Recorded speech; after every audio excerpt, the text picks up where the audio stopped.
Mm.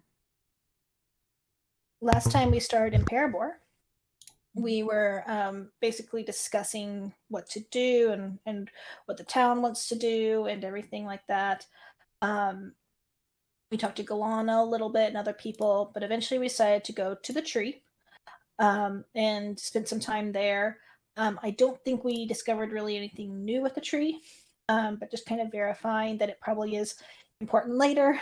But eventually, we tried some things and it was worth the time going. But we go back to Parabor.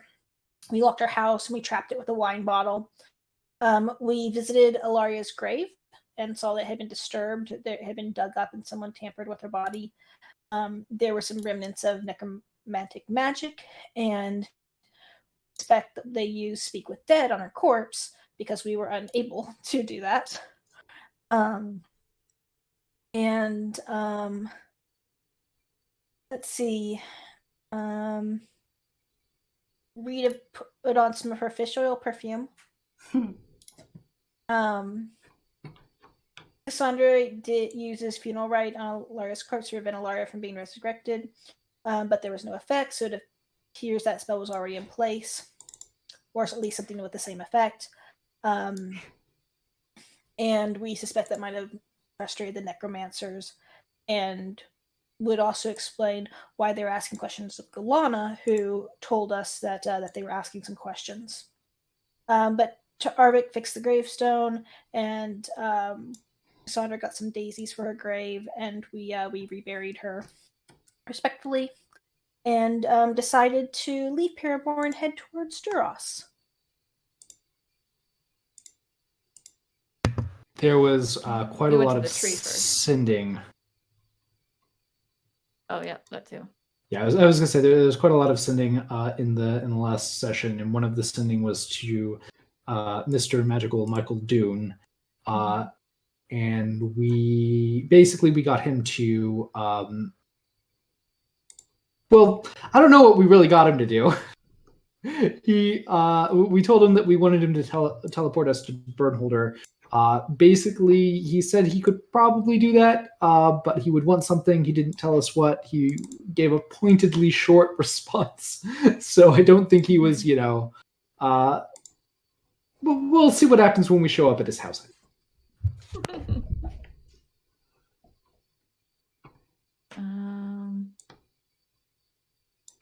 We went to the tree. We poured all of our blood on the tree, but that didn't seem to do anything. We tried hugging it and begging it, but that didn't work. If we use 3 of our inspirations, we can get a hint from the DM. Correct. That's my notes from the tree. That's when we went back to the town and saw Alaria was unburied. And then in our travels, we got ambushed by gloomers and a skelly wizard, and we're 4 rounds in. I like the skelly wizard. Yes. Skeleton. Yeah.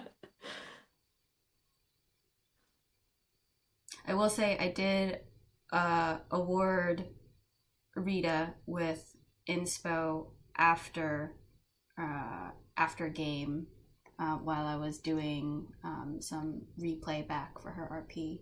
So you guys have one more in your list of inspo. To use the 3 DM inspos, do we have to be at the tree, or can we use those anytime to get the tree? No, anytime. Yeah, that's like purely an out of the game thing where, like, if you guys can just tell me that you want to use it. Yeah, and I realized that I had one from a long time ago as well. Yeah, when... Oh. Right, exactly, so... That's 3. Oh, we have 3 right now? Yeah. Is it clue time? Clue time? I think it's clue time. I am in vote of clue. I mean, it's not my inspiration, so I won't. But... I will offer up my inspiration for a clue. Absolutely. I want to know what's going on with that tree. All right, so we'll leave that for the game. But any other final notes? Session notes?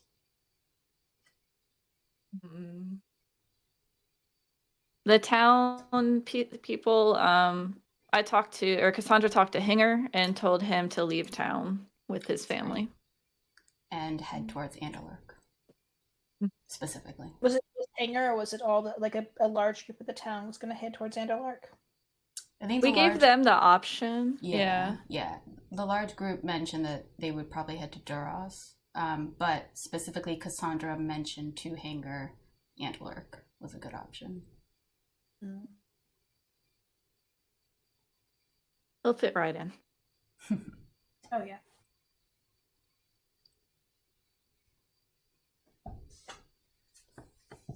All right. Well, if there's no other session notes, let me... Yep, that seems about it. All right, so we'll go ahead and switch to where we left off last time, which was unfortunately in the middle of the combat, but time is time, y'all. So we'll go ahead and pick up right in the middle of combat. We're starting at the top of the round, and if you guys will remember, you guys were walking towards Duras, and in the distance Cromwell was leading the pack, and he initially saw the dark looming creatures, and you started combat. You noticed that there were not only one in front that Cromwell pointed out, but there were others as well, kind of spread out and moving towards your general direction, where then you started combat. So we had a few rounds where you guys were doing cool things, casting cool stuff, spreading out, and finding your particular foe that you were combating against. And we'll dive in here in the middle, starting at the top of the round with Cromwell. So Cromwell, what would you like to do? Okay. Cromwell's getting real tired of hitting this guy with even crits and not going down, but he's gonna take another couple swings at that guy there. Go for it.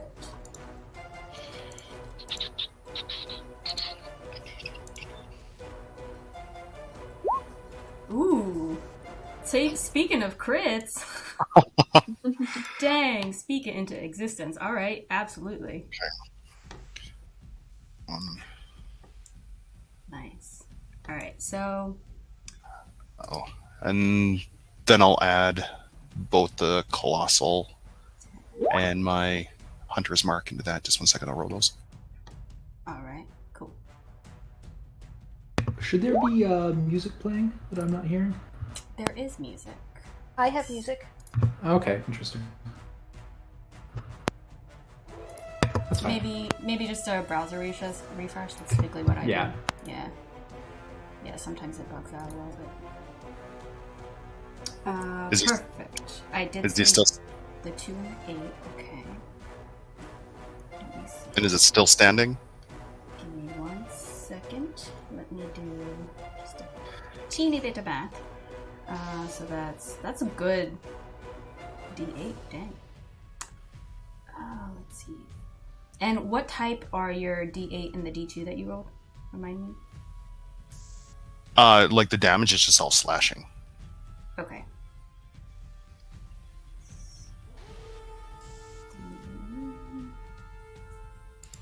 Yes, it is still standing. However, it does look like it's hunching even more so than it was previously. So you're getting some cuts in, but it's still looking okay. But I will take my second attack then. Yes.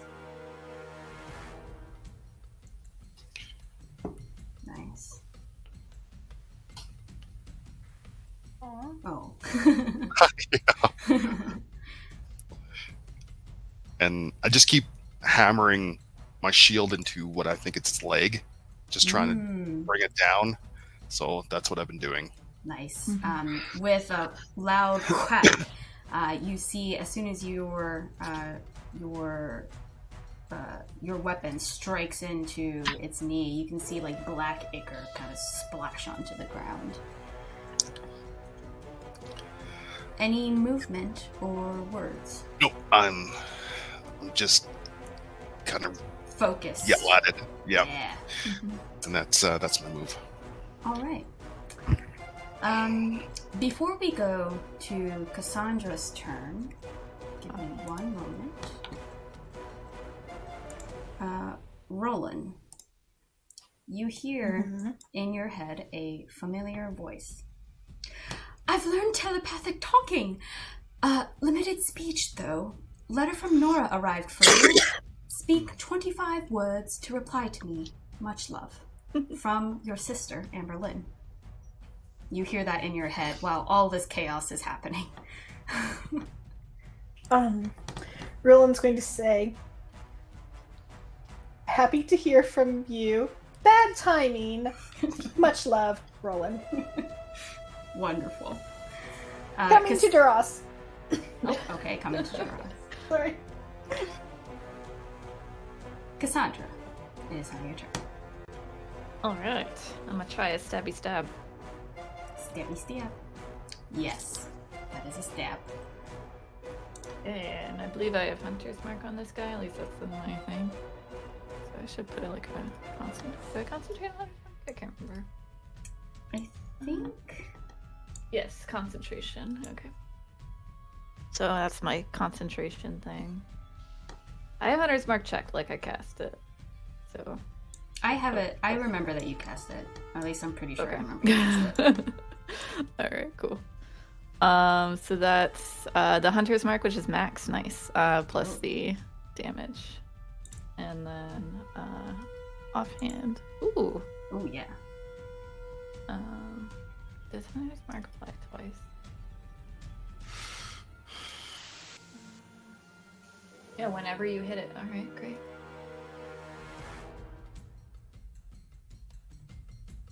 Oh, only got one that time. Still good. Yeah. All right, so that's... You see, with your 2 strikes, as you swipe in, you are digging really deep wounds into this creature in front of you. Its skeletal body is haphazardly on top of itself, and it's barely holding its posture upright. I'll yell out, he's almost gone! Just in case anyone else can reach him. Mm-hmm. All right, that ends your turn. Rieta, you hear this shout from Cassandra. Okay. I am going to run in. So I'm going to go... I think I'll start by doing 15 feet. And then I am going to use my expend a bardic inspiration to another Mantle of Majesty.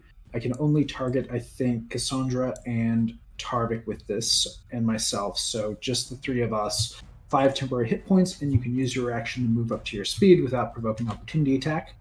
I am going to go ahead and do that. Nice. Which add 5 to Tarvik's sheet. will bring me up to here.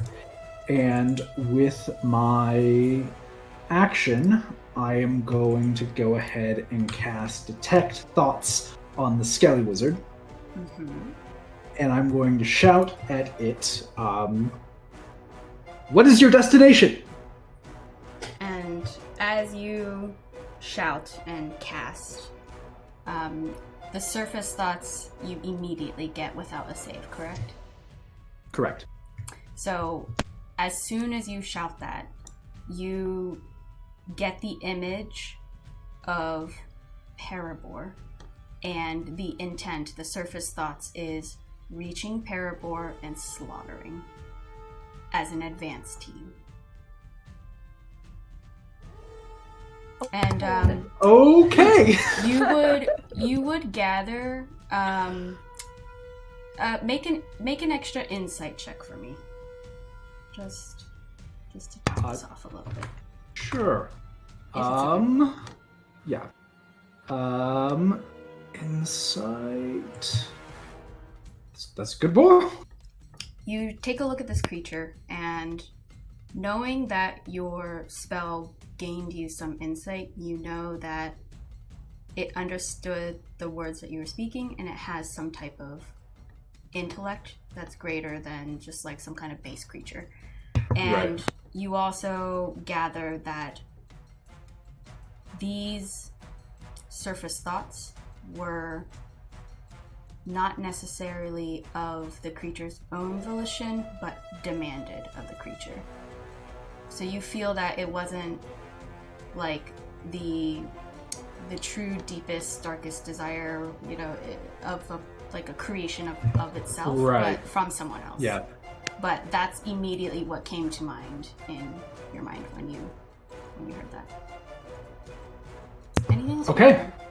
Well, I think I can move a little bit more, so I think I will. I will just go over here, and that'll be it. All right. Rolen. Rolen is going to. Oh goodness! Rolen is going to move towards Cromwell. That is not. I can get there. And I am going to cast haste on Cromwell. Oh, nice. All right, put haste in the chat for us if you can. Nice. I am concentrating on that. That is my entire turn. Awesome. All right, so then we go to the death creatures. We'll start with the one that is next to Cromwell. He will go ahead and try and reach out at you with a 17. Does that hit? Misses. Nice. So, in its weakened state, it kind of goes in to try and punch you, but in effect, it's just like grasping at you with no contact. The one by Cromwell will be affected by Spirit Guardians, so let's see what that is for Tarvik.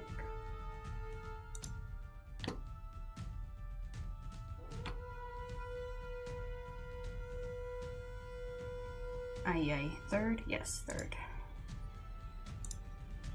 16, okay. And that is a fail for this one, so it's going to take the full.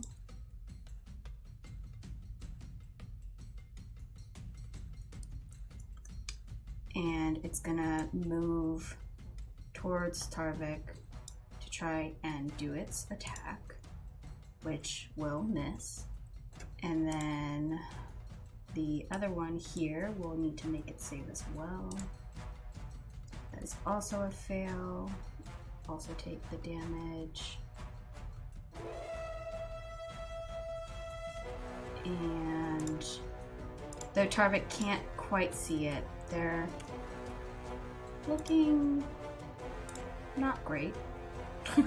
And this one will go ahead and try and attack it. Try and attack Tarvik. Oh, which is a nat 20. So that's gonna be...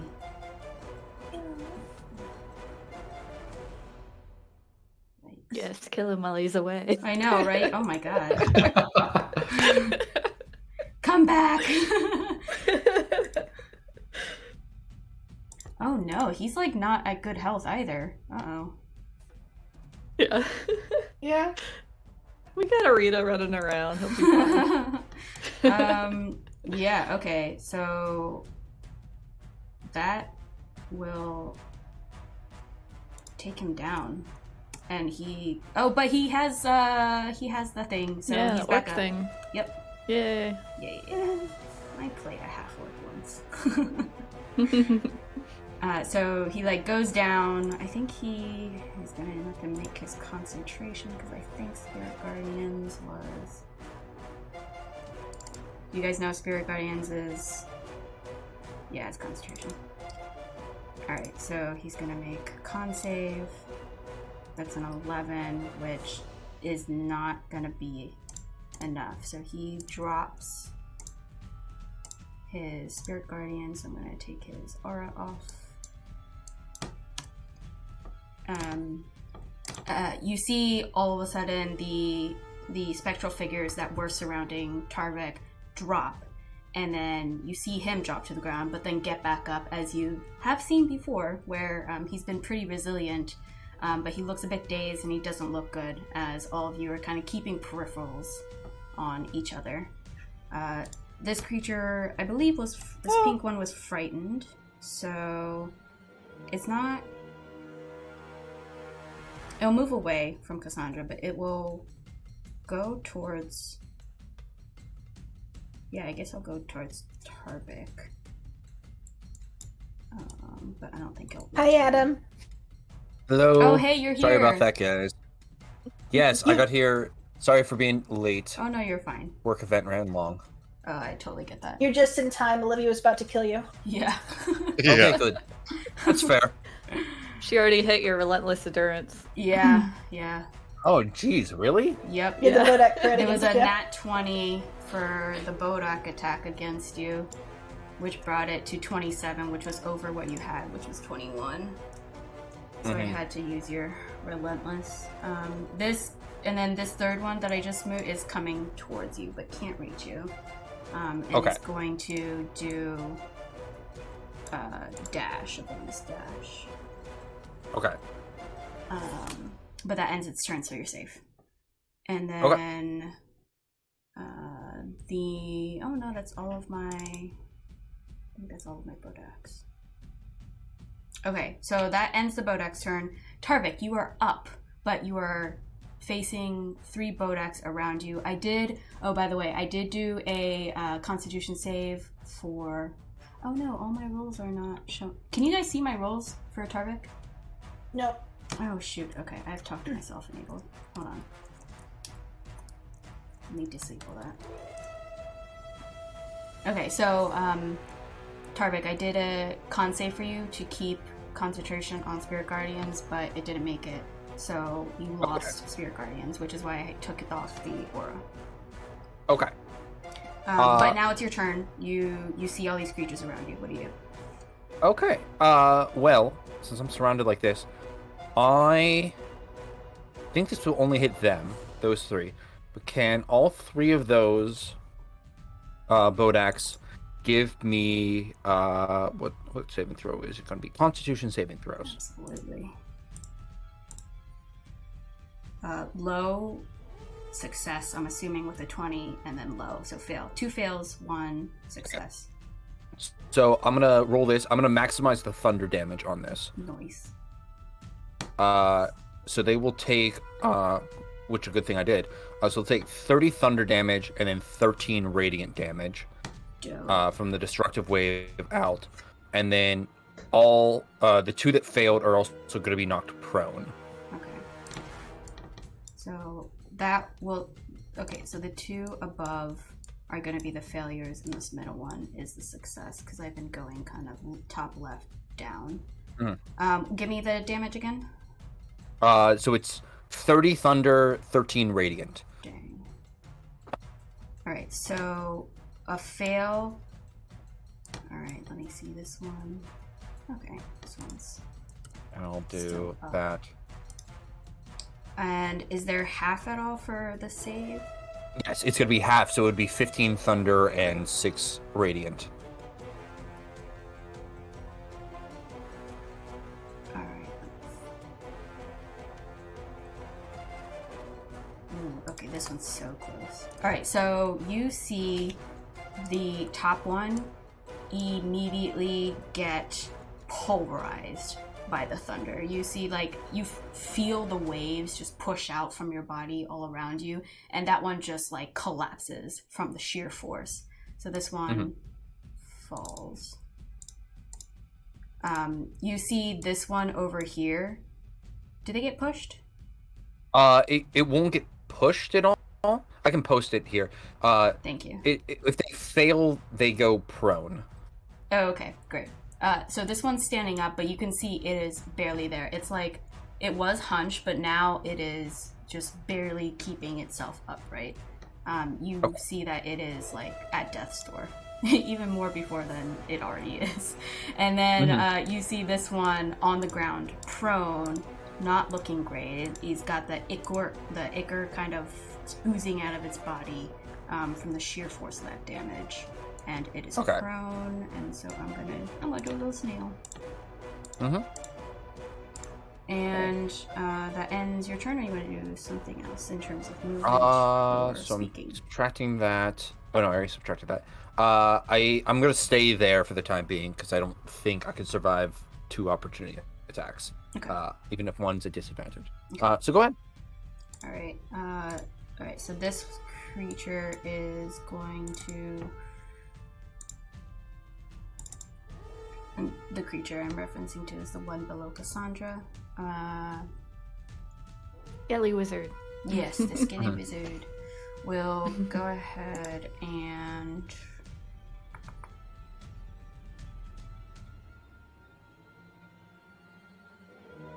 you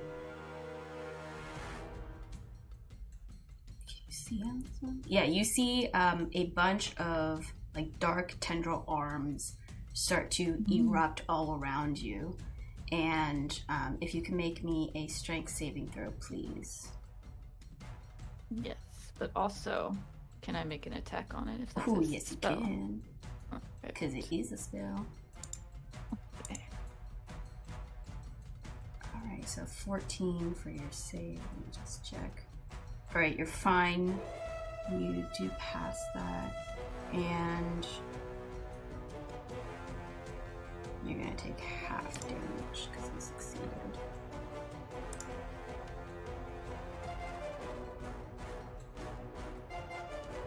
Can but you it do doesn't hit you. non-lethal damage to a skeleton? I'm gonna start doing non-lethal. Yeah, sure. Go ahead. And that for sure hits, so you can give me your... Okay. Nice. So what's your flair for this, as you do non-lethal? Oh, nice. I think as I like jump out of these, I don't know, vine or whatever, I'm gonna like with the hilt to my sword try and conk it right on the top of the head. Nice. Conk. You see it just collapses onto the ground. And I look at Rieta and give a thumbs up because I remember she was upset about the necromancer.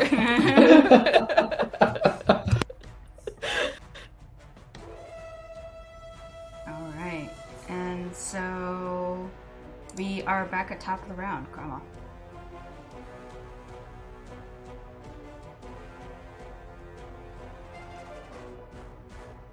We can't hear you if you're speaking, by the way, in case you're muted. Oh, did you tell me the damage? Sorry. Oh, it didn't matter because it didn't hit you.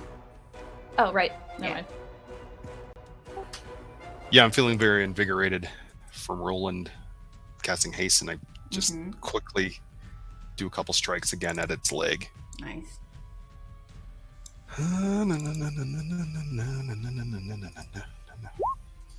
That unfortunately will not hit, though. But I'm sure you have many more strikes with your haste. Yes, absolutely. You use the momentum from the missed first hit to do like a figure 8 in the air and just swing back the other way.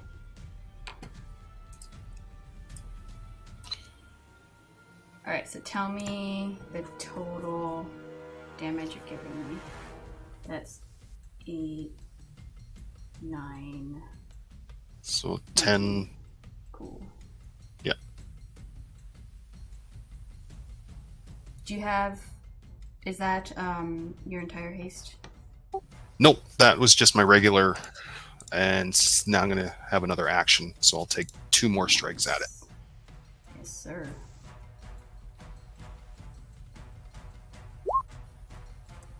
Yes, that hits.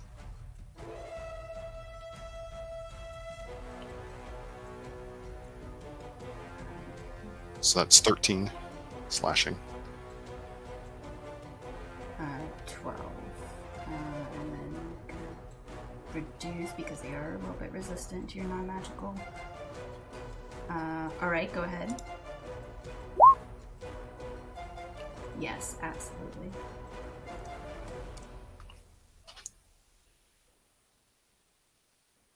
Nice. Okay. You're dealing damage, and it doesn't look too great now. You figure that it's like bleeding from different cuts that you've been making it. It's like down on one knee after you've been attacking that one leg, trying to get it down. It's still going to be a little bit of work, you think, but you're seeing some more damage now. I take a quick look behind me and see some are already down, and look back at this one, and you need to go down. That'll be my turn. Awesome. Cassandra.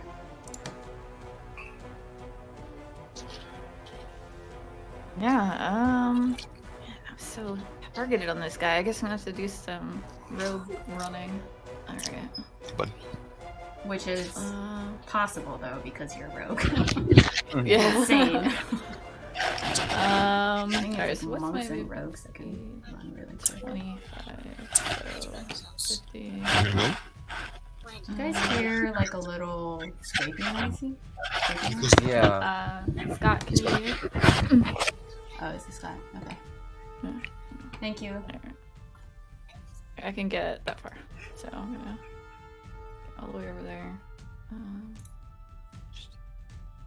And that is my movement action and bonus action. So that's it. Rogue. Okie dokie. Rieta. Oh my gosh, he's still alive. Thank you, Cassandra. I'm gonna use my action to probe deeper. Nice. I think because he's unconscious, I think he just fails, right? Let me look at that. I mean, there's no save against it. Once I probe deeper, I think he can use an action or to try to expel me or something like that. But there's no save against the initial probe, I don't think. But when you probe deeper, he would save. But because he's unconscious, I don't think he's going to save us. I think I'm going to call that he just automatically fails. So as you probe deeper, you now concretely know that these were orders to go to Parabor, destroy anything that was living or breathing or moving, and to await further orders once he arrived. But to kill anything and everything in the path, up to and in Parabor. You also know, I would say, that it's a grunt, and it received these orders, and using your logical deduction skills, he's probably not the only one in the area. Anything else that you might get that I did not cover? I don't think so. I think that's quite a lot. That's certainly quite a lot that looms large in its mind. So I think that's fair. I am going to then. That was my action, wasn't it? To probe, yes. Push deeper. Yes. Okay. Let me just double check then. Okay, very good. I can move. I'm just going to move 30 up here, and that should leave me. Yeah, I'm good. That's it. Okay, Rolen. Okay. Rolen is going to move forward 30 feet, and then he is going to cast Magic Missile at 2nd level. Do Nice. I need to declare where my how many bolts go to this one, how many bolts go to this one? We'll beforehand, say, or- just tell me which one you want to hit first, and if it drops, the other ones will automatically go to the other one. Perfect. Then I think this was the one that was on the brink of death. I want to hit it till it goes down, and the rest go to this one. Okay, nice. The first magic missile hits this one, and it goes down. and so the rest will then go to this one over here. And you said you cast it at 2nd, so that's 4 missiles, right? So 3 are left. Okay. Oh wait, but this calculates everything, right?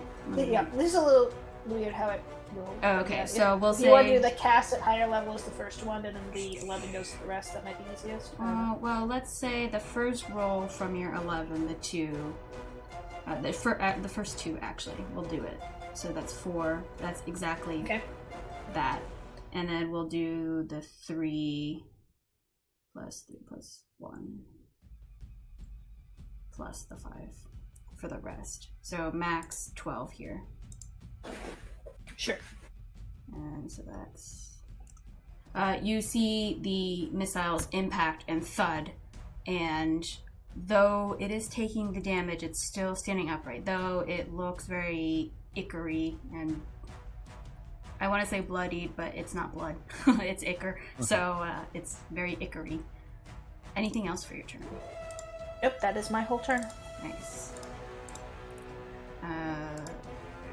The only remaining 2 here. One will go ahead and try. Yeah, it'll try its gaze at you, Cromwell, as it just very ghostly, slowly looks up towards you, and it bores its gaze. Can you make a Constitution saving throw for me, please?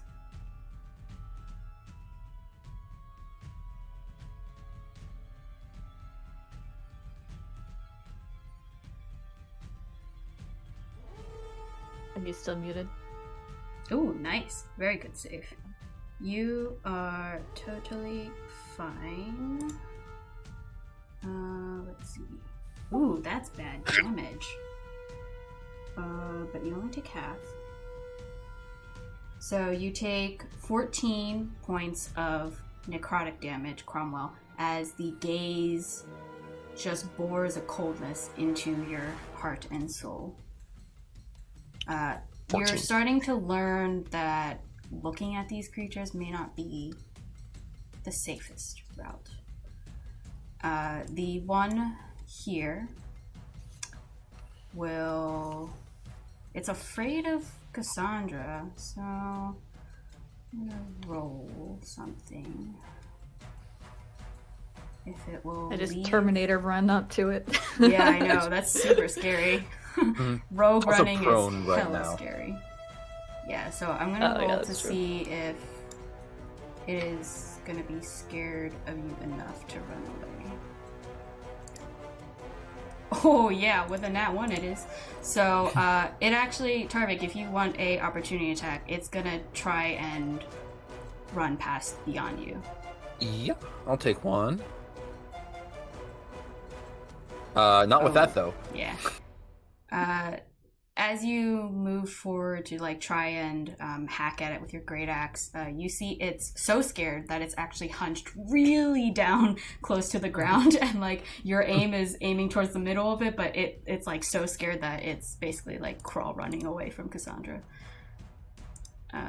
So let's see, it started here. It's gonna go towards this way. It would be prone, so I guess. Oh, half movement. Thank you. Yeah. So I think we can get Just there. there. Yeah. Yeah. And Tarvik, it's your turn. Okay. Well, seeing that it's running away, it's a great thing. But I'm gonna take a swing at it anyway. Just move one space up and take another swing. Go for it. Not with that either, I'm guessing. Not with that, unfortunately. Which is terrible because I'm getting great damage rolls on that.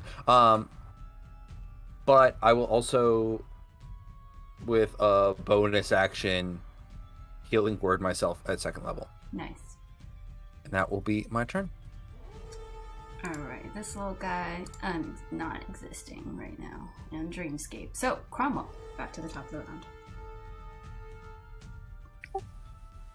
Still with a lot of strength and anger, I'm going to keep striking at this guy. Absolutely.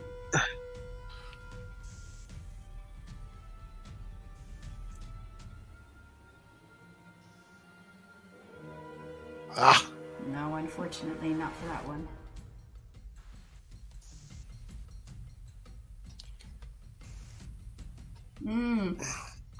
Not on this one. The melee holiday fighters. Guys, what's up tonight?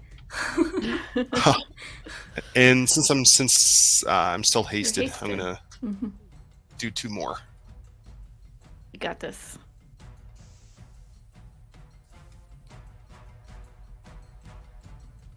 Ooh! Wow. Whoa! Jesus. Just gotta get him, right? Mm-hmm. Jesus. Oh, Oh, that's better. Yeah. Mhm. Okay.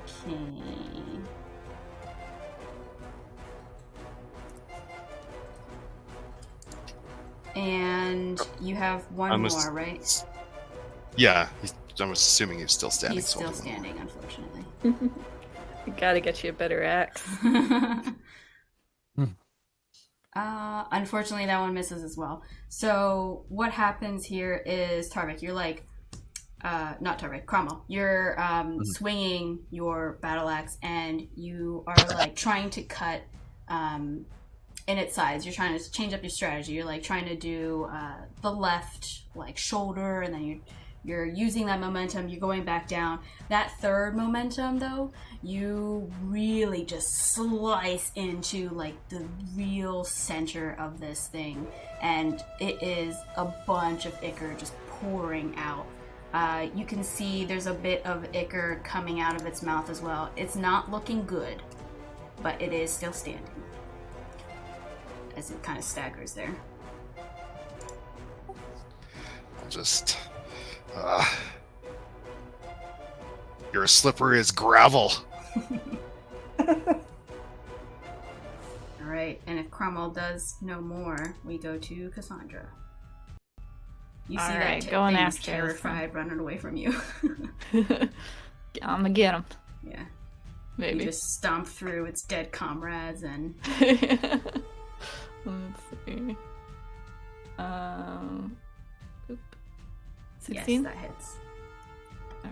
Alright. Crap. Bonus action, move my hunter's mark to him. Nice. Oh, nice. It is not looking great as you kind of hack it from behind, and there is a bunch of ichor that splashes both you and Tarvik. Ugh. And since I used my bonus action, that's it. All right. Rieta. I'm gonna turn my head and yell over my shoulder. You're taking this defeat quite well. I bet nothing gets under your skin. All right. Let's see. How wise is it? Oh, unfortunately, This is against the skeleton, the skelly wizard. Oh, well, he's down. Oh. Yeah. Oh.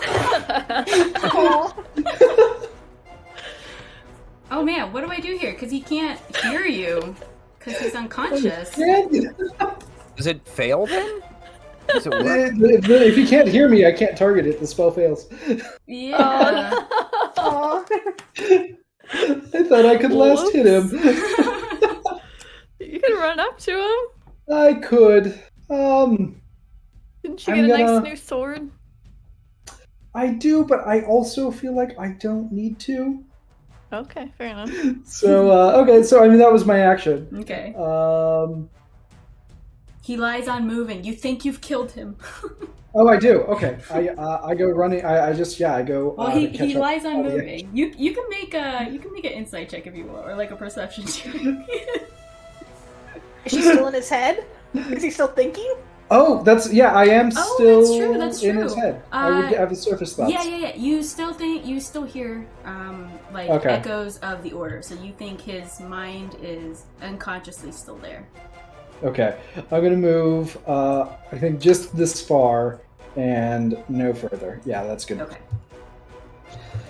Then we go to Rolen. Okay. Magic missile at 2nd level. Mm-hmm. Going to try to drop this one first, and then if there's any left over, go to that one. Okay. Okay. Magic missile. That's at higher level 2nd. So Oh, wasn't that the same exact roll? Except different. Yeah, different it was. Stuff. The 11, I think, got there a different way. But, Gotcha. Yeah. All right, so But the first dice roll was 4, 1, 2, and then 4. all right. Unfortunately, all of them go towards this one, but this one is not I want- looking great. I wanted to drop this one first. Oh, you want to drop that one first? Oh, okay. Let me redo. Drop the one next to my 1 HP companion first. Oh my god, that is That's just so to get this one. What is your flair as you shoot off these magic missiles? It's crawling away from Cassandra in fear. I imagine it might still be like on its belly crawling, and I like to think it was looking behind it, kind of scared, reacted. It turned its head, and then a light just hit its hood and where its nice. face would be. Lights out. Nice. And do I want to move? I might move a little bit. Yeah, I'll move down there. Okay. And that'll be my turn. Very awesome. With the light imploding on this death creature's face, the head basically just explodes, and Ichor all over both of you, Tarvik and Cassandra. More so than you already were. Sorry. As this last one that stands will try again to hit Cromwell, and 19, I believe that hits, is going to deal very low damage, 3 necrotic and 1 bludgeoning to you for a total of 4. No. Sorry, with haste, I have +2 AC. Ooh, nice. It does not hit you then. So it doesn't know I'm at 21. It reaches out towards you very weakly, as basically when it collides against you, you feel like it's just paper mache attacking you. No damage. And we swing to Tarvik. Yeah, this Ichor just splattered the Bodek down in front of you. What do you do? I think Tarvik is familiar with this feeling at this point of the Ichor going in. So he's going to move 10, 20, 30, I think there. And that, I believe, it gives me exactly enough range. I'm going to Toll the Dead on the last remaining Wisdom save? creepy. Yeah. And he's going to be taking the D12 because he's already been hurt. Yes, he is. That is a fail. And what is your flair as you go ahead and cast this? I think Tarvik, axe kind of in hand, just kind of scrapes it along like a rock on the ground, and you just feel the sound kind of reverberating a little bit as it goes out, and then just very similar to his various thunder waves and things like that, just kind of blasts into him. Ooh, that is such a cool descriptor, especially with your class. Very cool. All the thunder stuff. I like that take on Toll the Dead. Inspo point for you. Yay! Take it. And so. Oh yeah, Tarvik, you missed. We have 3 inspo points at least. That's right. Yep. Oh, nice. So we can trade them in for a clue, which we were talking about doing. That's right. Okay. After the fight. Mm-hmm. So with Tarvik taking out that last boomer, it falls in front of you, Cromwell. Cromwell goes to take a swig and he's a fall, and he just kind of rests his axe down and doesn't even look back, just lifts his hand up and gives him a thumbs up, doesn't even look behind him. Just kind of dejected. Oh. As we're out of combat now, because as this last one falls, you guys notice a still in the air. Feel free. Poke out from this dead body. Yeah. Are we still collecting the heads? I guess. So? Yeah. Okay. Tarvik will just start try walking brushing over to off this the one. Ichor. Yeah. as Man, I just soon had as- a bath at Alaria's too. So the one down here is still alive. Oh, I didn't manage to kill it. should I kill it? Can I kill it now? Yeah, go ahead. Thank you. Okay. As soon as we're It'll out of take me like combat, 2 rounds if that's okay. You know. as soon as we're out of combat, I cast mage armor. Okay. I'm an idiot. Out of combat, you cast it. Well, it wasn't up before combat. I'm not wasting a turn to do it. Yeah, It's now up right absolutely. now, You it's- cast mage armor. Absolutely, Cassandra. You decimate this unconscious, prone creature. This skeleton wizard. Got him. The air quiets, and you guys are now just kind of left with the carcasses of everything. I'm Does the gonna wizard search have him. anything on him? Oh, Yeah. Yeah, go ahead and roll investigation checks for me, please. Okay. Hey, Hey, 30-20. anyone else searching, or is it just Cassandra? I'm just removing heads. That's all I'm doing. Large Nice. axe swing each one, leaving the bodies behind. Very nice. Cassandra, as you make your rounds following Tarvik's decapitations, you search the bodies. Nothing of note. I will say, though, with your investigation, though, you don't find any physical belongings. You do notice that the material that these creatures are wearing have signs of dirt, debris, leaves, twigs. You imagine they've been wandering in the wilderness. And so you kind of gather that they've either been in the area or went through an area that is kind of more on the wild side. So you know they've been traversing areas. It's not like clean, crisp or anything. It's been through some things. You also see blood on some of the clothings.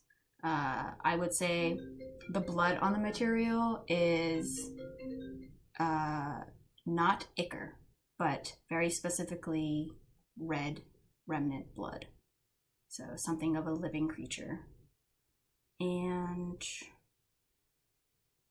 that's probably all you would gather from this, but you kind of get that knowledge.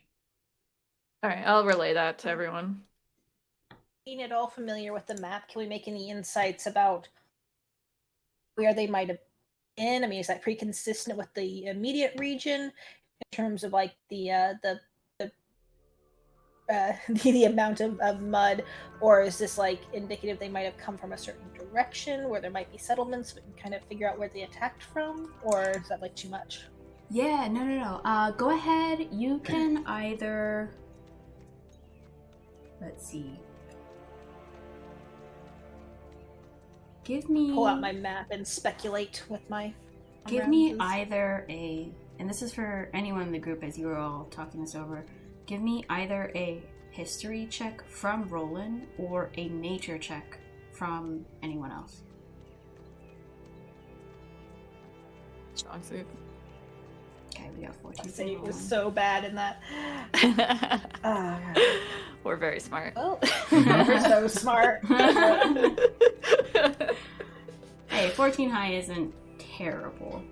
You guys kind of pull your heads together. You're taking a look at all this stuff that Cassandra has presented.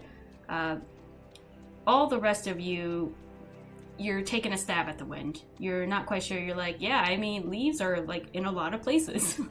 And Rolen, you gather from your time kind of in this area, in the Duros area, and knowing and studying a bit of like nature stuff or wizard stuff, like elements and stuff.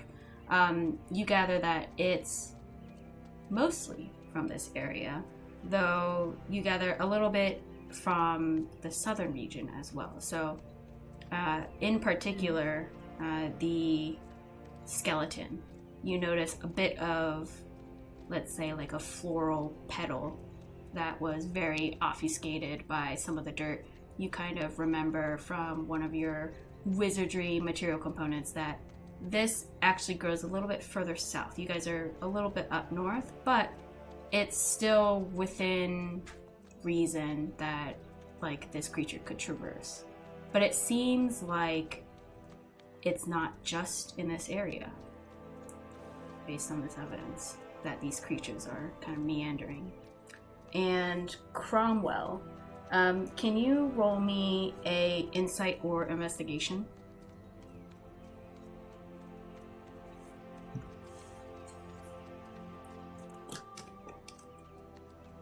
Okay.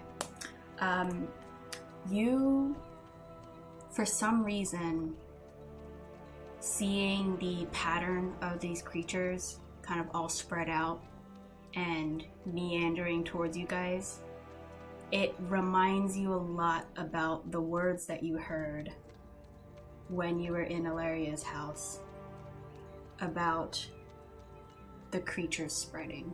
For some reason, you have a feeling that the two are connected.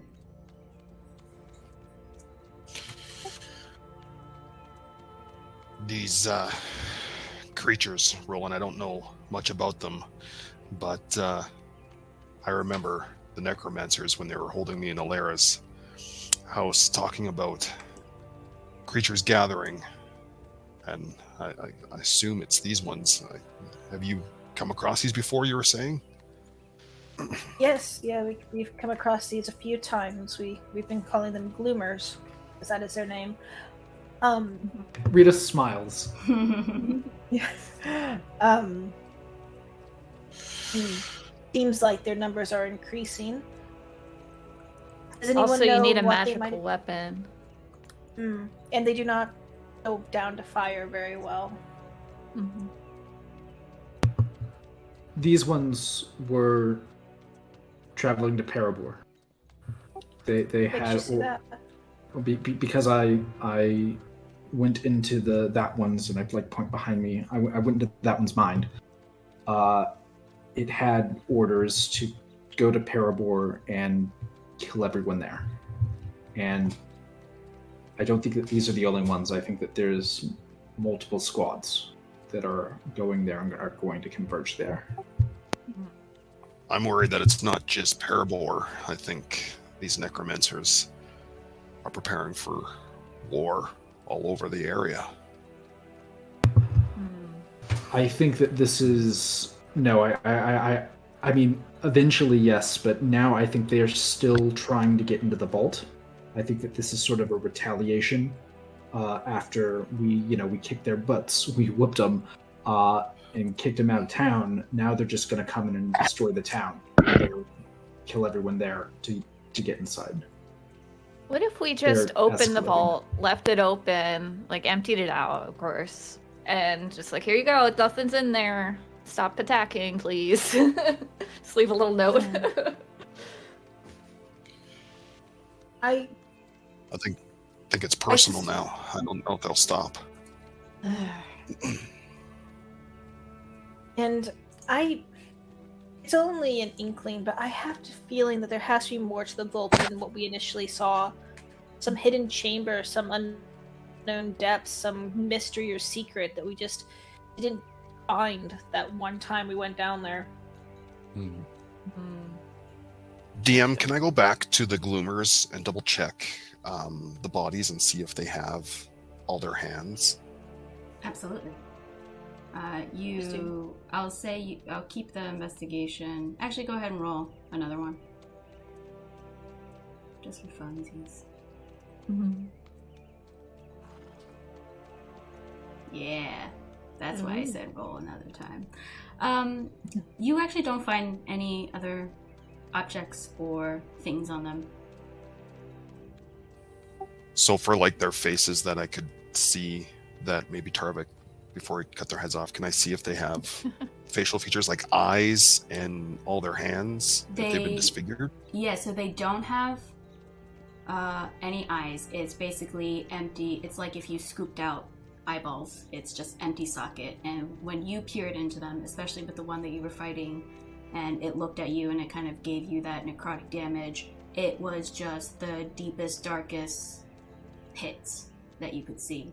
When you look at the hands, you do see some disfiguration, but not in so much of the fact that it's like a hand cut off or anything, but you see scrapes, scratches, cuts, almost as if you would see the same type of markings on like tortured victims. You might Can gather can I that. tell if? Oh, go ahead. Oh, I was just gonna see. Can I tell if these are all a same type of being, or have they been created and like different humanoids? Yeah, we're so on the same page. So you might be able to tell that these creatures, though they look fairly similar, there are distinguishing elements to them. So they all have the same hunched feature, and they all seem to have a similar garb, like some type of material cloth that's just covering their bodies to kind of make them look a bit haggard and ominous. But you notice there's some variation in size.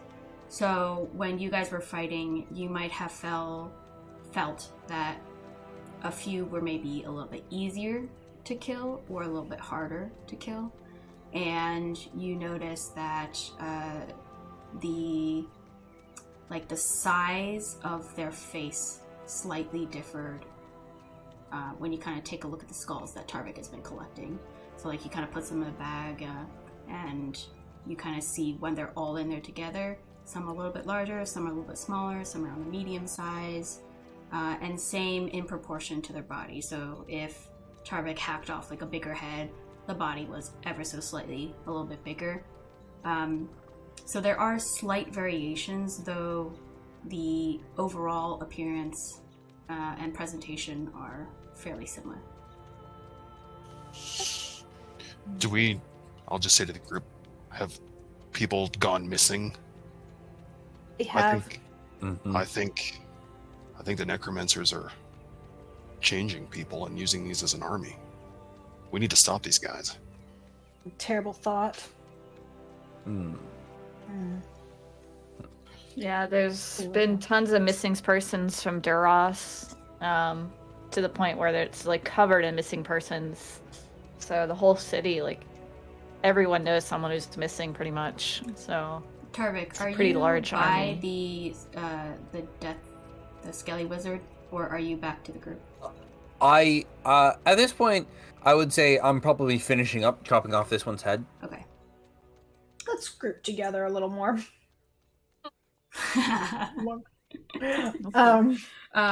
Cromwell, I do have. you would Oh, go ahead. know from your very brief instance where you were in the public when you came back to Bornholder with Nikolai, that you also saw missing poster signs in Bornholder as well, for the briefest moment that you weren't in chains. DM, other than Sammy, did anyone ever go missing from Parabor?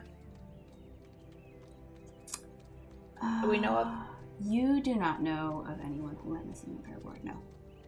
I mean, technically Hinger's wife, but we think she died to the spider. That's true. Hinger's wife did disappear. That was years ago, though, right? That was not years ago. That was fairly recent. Yeah. Never mind, that's sad. If only we could figure out the mystery of the tree. We should discuss that as a group and see if we can't conjure any insights. Yeah. I think that's the key to finding them. Maybe we'll find some hidden inspiration. Yeah.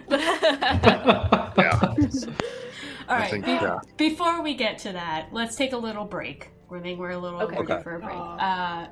But we absolutely will get back to it. And the group navigates towards conversation about, remember that tree? So, as we step out of the game for a second, who is going to offer up their DM inspiration for this hint? Because I think I there's will. 4 of you maybe that have it now. I will. Okay, so I hear who? Everyone but Tarvik. Okay. I was going to say, I will. Why don't we? So here's the I thing. think- How about this? So you can get the hint with the 3. You can also get a little bit more if you want to use the 4th one, but you don't have to. You're still going to get a hint, but I'll give you a little bit more surrounding the context of things to help connect threads. Can we hear the 3 hint first and then Yes. decide if we want to use it? Absolutely. So for Okay. the 3 who were putting in their inspiration, go ahead and mark it off your sheet now that you've used it. The hint regarding the map and the tree is what you want, correct? I just want to verify. The tree. Yes. Okay. The map and the tree, like the Just like in general, with, like the what the map and the tree meant. Like, Yeah. That's what you want, right? I just want to verify before I say anything. Okay. I mean, Or is it the if- offer your if life we to could love? make it like, yeah, if we could make it just more general, is there some like direction that we could have figured out from the journal and the map and the tree that we just didn't figure out? And the saying, give your life for love. Yeah. Yes. Give me 1 second. My computer is just a blank screen right now. Oh no. Yeah, I don't know what happened.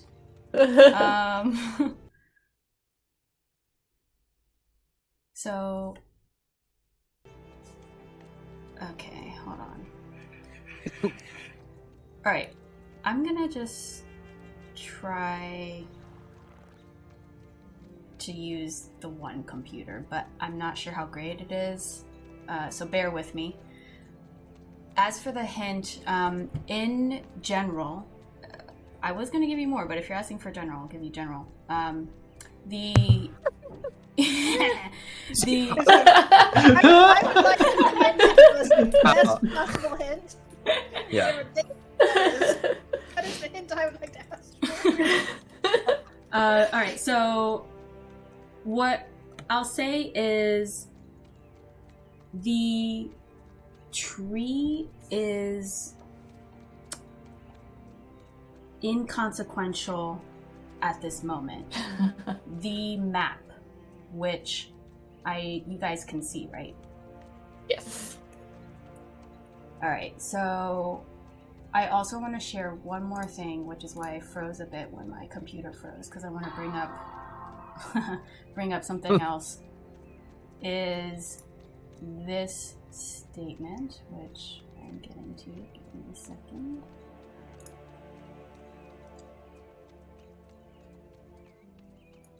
All right, so I can't show to players on my second Roll20 account, but if you go into Ilaria's journal, which is in the general section,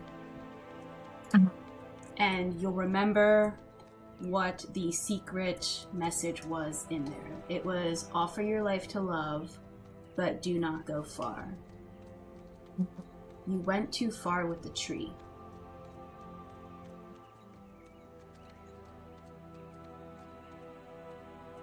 So were we supposed to put it on the map, you think, guys? Put our blood on the map or something? Or did we already do that? Maybe You guys? maybe there's actually something in the vault, like behind the map, underneath where the heart is. feel Like a we I think put it was a down wall. compartment. Yeah. We definitely No. took Oh, it maybe. down. Mhm. Maybe the map itself is magical and can transport into a doorway if we offer our life for love and smear our blood on it. I definitely think you're right. I think there's something in the vault. I think we stay in Parabor. We went too far by leaving Parabor. There's something in the vault. Okay. All right. Plus, we So- need to tell them about all these guys coming. You have your hint. Do you want to expend your other inspiration to tack on a little bit more? Well, that's Tarvik's decision. That's my decision. I It's mean, your here's the thing. inspiration. I am willing to do it. Do you think any combination of blood on the map or something like that is enough, or do you want me to see if we can try to get a little bit more? Well, I think the option was context for it or something. So Yeah, I think so. this next hint relates to this, but pulls together a little bit in terms of a macro scope, in my opinion. I just want the hint, but Target's decision. Yeah, I think I'll expend it. Okay. So the first hint was looking at Valeria's journal and the vault map, which I hope you guys are able. I got my computer back up and running, so I think I was able to show the players. So it was to look at those things, plus the fact that I said you went too far with the tree. Now, this extension of a hint is Ilaria used a lot of blood magic for the first arc while you guys were going across the Miriam Vale. Blood has a certain color to it, and there are certain colorations on the map. Also, there were certain things said in the presence of a captive where they were insulting you guys, saying, and I'm hinting to Cromwell here, they were insulting you guys for being so daft to leave it in there. Which means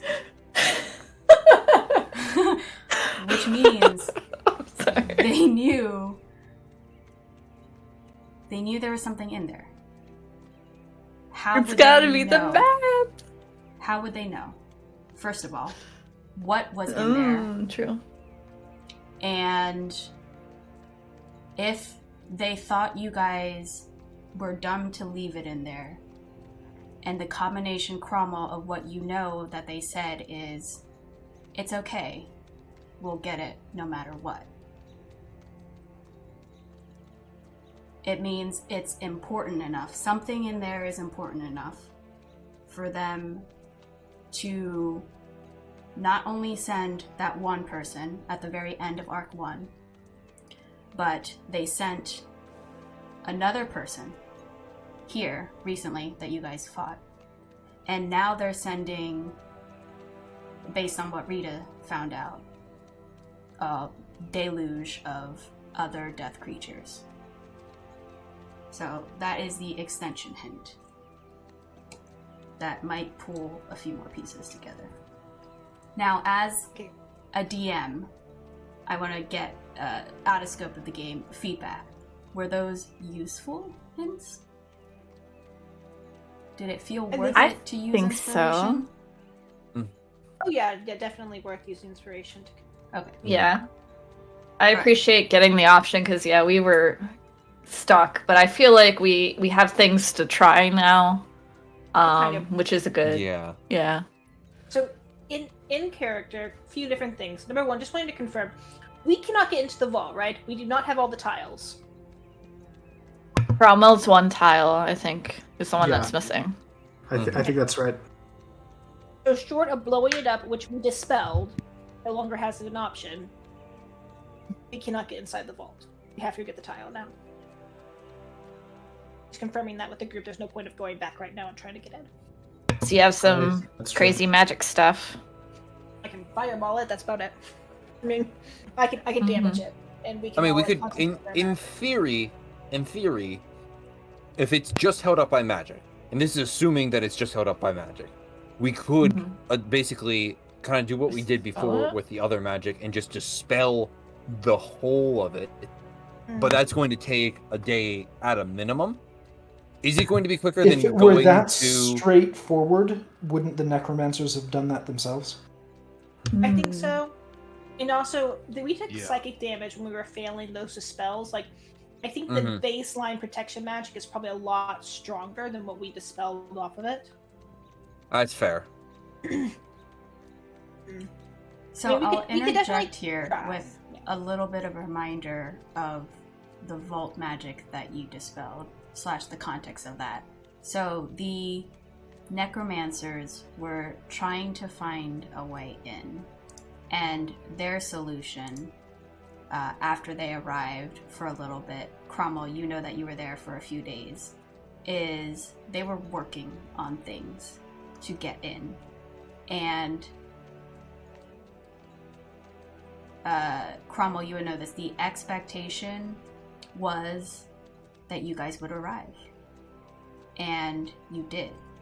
And he specifically positioned Cromwell above the vault, spilled his blood, looked towards all of you, and said, not in quotes, but, he would get yours as well. And so, in combination with your dispelling that Tarvik and Rolen did, you guys think about how that ties into their attempts. Okay. But I do want to confirm, though, we don't think that going back and, I'm asking DM, we don't think that going back and putting our blood on it now will work, because we have since dispelled magic that was going to make that work. Rolen, Well, I think. deduce that. Hold on. I think that it needed to be our blood because it was Alaria's magic that's protecting it. But I don't know if our blood, without whatever the necromancers were doing, would be enough. That's what I'm asking the DM. Right. Yeah, Is and that Rolen sound would- logic? Rolen would absolutely deduce that and feel that that is sound logic. Okay. But you Okay. also know that, and you guys were able to tell that there was protection magic on the vault. So the reason, potentially, I would say Roland would figure this out. The reason they may not go the brute force way is because they felt confident enough that they didn't want to mess with whatever Ilaria had planned if they could easily do it their alternative way, which they had confidence in, false confidence in, that they could do. Okay, so we might be able to brute force our way in. Because the necromancers it was probably easier for necromancers to ambush us than to try and do that, but we might be able to. Okay. And I'll say, Okay. because Rieta, you got from the Skella Wizard that they were ordered to go and await until he came. It seems like they're not done. Right. And how fast would it be to find Cromwell's belongings? Yeah, do I know who? I mean, You're we're asking me what, as a DM? 14 days out? It just says characters. What do you think? Yeah. I mean, it's a Mhm. minimum like a week to Mr. Magic Michael Dune, and then getting over to, it's an Yeah. ordeal for sure. Mhm. I suppose we could do it fairly soon. I don't think that's necessarily a bad way to do it, but it is definitely like the long, intensive. Gotcha. Yeah. Realistically, I think if we're looking at just straight dispelling, and we're saying that can just do it, it would be quicker for Roland and I to work on it and get through it. I Okay. will At also least point in out- theory. Also And point we out could too, protect though, Parabor. We could protect Parabor, which, that is another concern of they're definitely in danger right now. Yeah. It is an issue So though, Duras and Bernold are going to war. I know that's another problem. There's so much going on. Well, and I'm not overly inclined to destroy our only bunker. I know we can't get into it right now, but once we do get the tile, it's a much more versatile asset to us if we can get in and out of it. Whereas if we dispel it, it's just gone.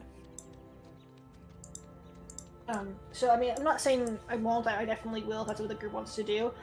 But... And also just out of character, I'm inclined to follow the longer story. Just completely out of character on that. But can we go to the other part of it though? Are we convinced so that based on the hint and in our talkings amongst ourselves at this insightful moment, the map itself is important in what they're after? They're after the map. Or something in the vault. It's got to be. Okay. There was part of the hint was blood magic is important. The map has red on it. Yes. What? So we put our blood on the heart on the map. That's what I'm thinking. So what? But the map already has red on it. So what is that? I feel like that's a hint that the red that's already on the map is important somehow. And do we know how they know that something is still in the vault? Well, they had someone watching us when we were in the vault, right? Didn't we? Like a guy. We were attacked, right? We Like, were I attacked. remember- I think they just deduced it that, like, if we don't have it and they knew it was in the vault, then it must still be in the vault. I think that's all. That the only reason why they know it's in there. Well, 'cause How the would they know that we conversation don't have it? overheard. I mean, Okay. look at us. Like, Mhm. if we had it, and it was huge, right? And if it was the map, It was a big map, yeah. And I remember I hid it behind the stairs. Okay. And Not really hid, I just said it because there was nothing to hide it. well, and because based on the conversations that Cromwell overheard and is sharing with us now, it sounds like it was something definitely removable. So I feel like that means it has to be the map. Like that's the only thing we left in there and didn't take, right? Was the map. 'Cause That they we know of. could- You know, we're a they lot were- smarter and a lot more experienced now. Maybe we could there's you either know, a hidden, like a look around hidden- again. There's like a hidden chamber with something additional, Mhm. or it's the map is the thing they were talking about when they said, "I can't believe they didn't take it with them." I don't think Rita's wrong. There could have been some sort of hidden mechanism where the map behind the heart or something that we Yeah. didn't see. For sure, the whole map That's a could good idea. transport into a portal to another dimension. We don't know. Like Yeah. it's big enough to be a door. And I know I keep harping on it. I'm still convinced though. Like, is there something to do with the red that's already on the map? As like there's another hint there, like these lines are like pointing to something, or like we could like overlay them on top of each other in order to make another symbol, or like something. I'm guessing not, but I'm not seeing it in my memory of the map. But once we have the map in our hands, I feel like we'll know more than just speculating here out in the forest. yeah, I know. Okay, so I think our next step is to go press our blood against the map, and we just need to make a decision as to whether or not we're going back to Parabor, defending that position, saving the people, and forcing our way in, or if we're going to go stop a war and hopefully get a tile and go that path. I think that's our choice right now.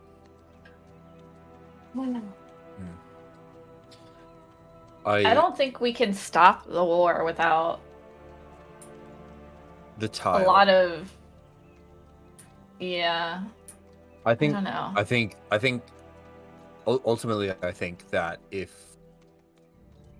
while we are giving away a defensible position in the vault, the sooner we get the vault open, the quicker we can take get out these to necromancers. Yes, if we can, if the map thing works, and we can, and your blood opens it, that's step. I mean, that's step one to stopping the war. Taking what would be basically, even on the best of circumstances, probably 2 to 3 weeks, traveling down to Duras, teleporting, getting the tile, walking on the way back, teleporting, and getting back here. That's a long time. The war will probably have already started by then. And I don't think getting into the vault will stop the war. I think Duras and Bernolder are being manipulated. Well, getting the map will, at least, if we get it out of Parabor, we might make Parabor less of a target. Mm-hmm. Okay, I think. let's do that then. Let's go back to Parabor and try to break into the vault. Can we maybe take an hour or so? Before we I walk in. have. Yeah, Oh take a wait, I short guess rest. Rita could cast message, or I could send my little raven. To where? To Parabor to warn them? Yes. Oh, that's a good plan. And it's a really good plan to warn them. On that note, just so you all are aware, my sister now has learned sending. Oh, congrats. Yeah. What did she send? She just let me know that she now has the spell, and was just checking in. And I did tell her we were heading to Duras, which I think is still technically true, just gonna be a little bit longer than we initially had thought. Yeah, no. Okay. I just want to clarify. Sounds like she's okay. Out of character, you do know Did she that say more? she said more. Sorry. She's She said What'd that you you say? have a letter from Nora. A letter from Nora. At the librarian? Library? Mm-hmm. Eleanor's a librarian. I could very kindly ask Rieta to maybe send to her and ask her to read the letter for me, which I should have done, anyways. Yeah, I can do that. Or maybe, if you want to, maybe that's something that the Raven can do is go and get the letter and then come back. Can the Raven travel faster than us? I mean, that's still like a week away, right? Rolen would do the math in his head. Yes. How fast could like a Raven flying to Duras and return to us? Oh my god, I should no probably idea. read the animal messenger spell. Yeah, if you can open it and let It us just know. travels at like a normal Raven speed, which can't be more than like 60 feet. Oh my God, Over great distances, you have can't no dash bird that far. facts. So I don't know what Raven can do. it's just fast travel time. I Bird think. facts. Yeah, I don't know bird facts. All right, so my bird can only send a message that's 25 words, similar to Rita's spell, but it doesn't like take anything with it. Oh, okay. It like pops Yeah. out of existence and goes. Oh, never mind. Yeah. I don't know why I was making assumptions. I totally thought it was just like an actual bird that just like was like magical, but literally had to fly there. So sorry. Yeah, it'll turn into a little tiny raven, and it'll go to a recipient and that I can describe, and it'll speak a message of up to 25 words, but it only has 24 hours. So Say if that it again? can't, it'll only last for 24 hours. So if it can't reach 50 miles within 24 hours, then it will just disappear and not deliver the message. So if they're over 50 miles away, then it doesn't work. So it does have to fly, Yes. but we don't really have to consider long distances like this. Okay. Yeah. So no, so the Raven doesn't work for us. No. It might work for Parabor, but not for Duras, I think. We don't have to send it anyone right now. Maybe when we get to the end of the day, if you still have spells available, we can send to Amberlyn. I have a feeling she might check in daily unless she has some other reason to use her spell for something else. And maybe I can talk to her tomorrow and ask her then to read me my letter the day after tomorrow. Okay. If we don't have sending spells, but no reason to like waste them now. And we have lots to do. Should I send the bird to Parabor? I think so. All right. I'll pull out the little, silver raven figure. And I have to give it a morsel of my food. I'll give it a little morsel of my rations. And who should I call this? I'm going to call him Mordecai. And I'm going to say, wake up, Mordecai. I got a mission for you. It starts to wake up a little bit and you hear it. All right, I need you to deliver this message to Galana, who is a pretty dwarf priest in Parabor. I want you to tell her we ran into a group of undead. More are coming. So we are returning to help. Okay. And that's 21. So, love, Cassandra.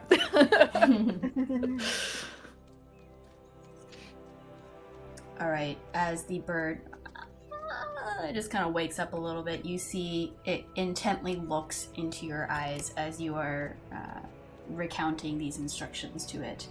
As you finish, it kind of does a hard blink and then just shoots out of your hand and just starts flapping its wings back towards where you came, off towards Parabor.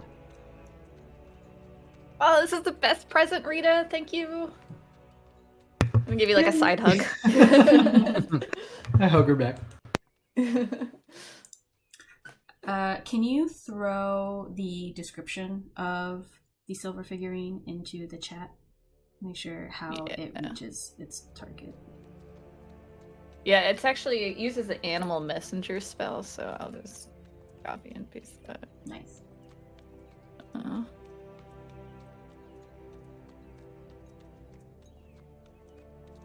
So in this Okay, case, it has general to be the description. raven. Okay. Yeah. Great.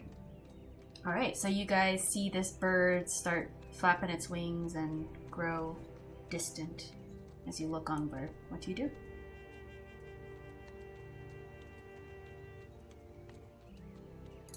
I think we're taking a short rest. Yes. Okay. I will keep watch, though. I don't need to take a rest.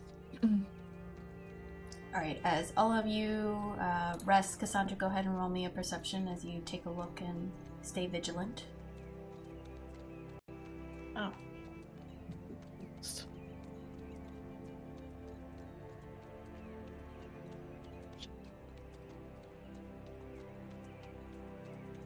Oh my gosh. Okay. Nice. As you take a look, any conversations that happen amongst the groups, feel free to do it. I can help with healing if anyone needs it. I mean, if we can just maybe take an hour, I think I'll be okay.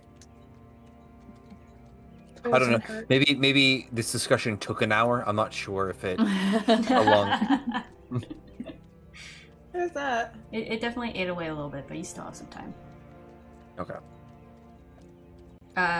Nothing happens. You don't see anything, Cassandra, as you take a look. So you guys can roll hit points and reset as needed. But while you do that, any conversation amongst you guys, or no? And then we can speak to it. I'm good. Yeah, I think we had everything we wanted to say. Mhm. At least me. All right. So, as you guys come Nice. upon this fond realization of everything that's happening and the dots are connecting, the red string you have is leading you to places, you guys take a short rest, gather up your strength, and move back towards Parabor. Around the time that you guys were fighting was probably close to dusk-ish. So you guys are, as you kind of get up to leave, it is dark. Does that change your mind in terms of moving forward with your travel? How many hours from Parabor are we? You're probably 6 hours away, give or take. Maybe I'm happy to take keep going. 4 to 5. I think we might just want to take a long rest and not push ourselves to get back as soon as possible. I don't object. So do you want to force there, or? I said no. I say we rest here. We arrive in Parabor, close to noon tomorrow, or maybe a little bit after. I disagree. Because... Oh, you want to push? Okay. Just because there's mean, monsters on their way to Parabor. If Yeah. we're on the main road, though, we should be able to see anything coming if we set up watches, and we can watch for anything on the way. Well, these things don't travel on the main road, so if they're going to get to Parabor, they're going to get to Parabor. It's like agree. they I take just wanna a push through. direct path, and so I think the only place we can defend is from Parabor itself. I guess in the options, I'd rather get to Parabor and rest there till noon, rather than rest here and potentially miss something and then get there. I'd rather push. Push and then These take an immediate long rest as soon as we get skeleton- there. Mm-hmm. The Skelly Wizards and the Gloomers aren't going to rest. All right, then we push on. All right. All Like right. gets up Very with a heavy grunt. Yeah. As you pick up your exhausted selves and move forward, you guys start traveling back to where you came from. As the dark grows darker. Sorry, did someone say something? No, sorry, just 4 natural ones on the hit die. Oh, Yeah, I I was gonna see say, that. man. Oh, bummer. It's Yeah. D10 Captain Cromwell. Mm-hmm. Yikes. I'll tap Cromwell on the shoulder and give him 5 hit points. My Nice. healing hands. I appreciate that. Very nice. We should ask Hinger to get you a better axe when we Yeah. get back. Mhm. If he's still there. By the way, DM, Mhm. I am back up to full. I didn't realize this about the Parabor of wound closure. Apparently, when I spend hit dice, I double the amount I heal. So, Dope. yeah. Yeah. So those Nice. two 11s are actually 22s. Fantastic. Wow. Wow, you really lucked out on the hit die too with Max. Yeah, exactly. I'm sorry, I took all of Cromwell's luck. Yeah, there's a balance to the world. Yeah. No, that's all right. Yeah. Alright, so as you guys pick up your weary selves, what is your order? Go ahead and place yourselves in your general direction. I'm Or where you first. were. Okay, great. Squishy. I'll go. Do you want me to go last, or do you want me to go second, Cromwell? I'll take up the rear and keep an Okay. eye on the back. Then I will go second. And Rita I is... feel like Rita's squishy too. Rita is not squishy anymore, but okay. She started wearing Relatively. I'll armor. be in the middle. Mm-hmm. You are wearing the armor, right? Yeah, I'm wearing the armor. Just checking. We only ask because there might be reason. Actually, I'm gonna be way over here probably because I smell like fish. Oh, that's right. You have the fish cologne. Well, we're covered in ichor, so we might Yeah. not like that. You guys are kind of dirty now. Yeah. You were really clean, and then life happened. Alright, so I'm gonna take your tokens.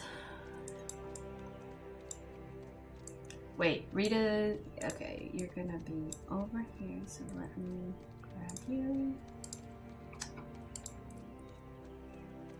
Alright, you guys I'll are let her walk walking. by her, even if she tries to go away. I don't think he likes that.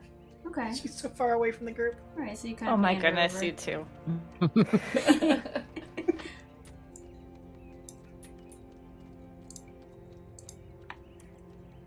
Alright, give me a moment.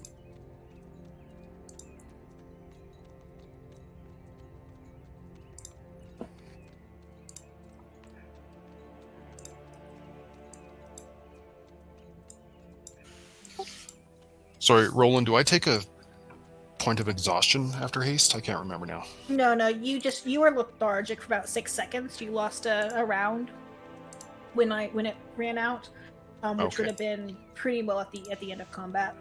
Yeah, you would have. Okay. No lasting effects. Okay, awesome. Okay, I've never had haste on me before. It's a dope support spell. Gives them No, melee it's awesome. fighters- Yeah, it gives the melee fighters. If I could actually hit anybody. Mm-hmm. You know, I need to figure out. Apparently, I need to figure out a damage spell that isn't fire based. Maybe do some help in these. All right, Nice so spells. as you guys move forward, Cassandra, go ahead and roll me your choice of survival or perception as you kind of lead the pack.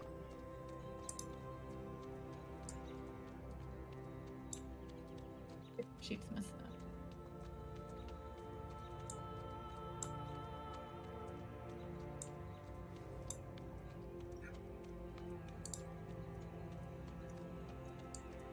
Nice. So as you move forward, though it's quite dark, you do see in the distance a shape that seems to be moving in the same direction that you are, straight ahead. You can't quite get a look though because it's dark and you don't have dark vision, but you just see a shape. Would I be able to see it? I'll try and point it out to Tarvik. Yeah, go ahead. Yeah, 'cause Tarvik roll- have dark vision? He does. Yeah. Go ahead and roll perception, Tarvik, as you look towards where Cassandra points. 20. Yes.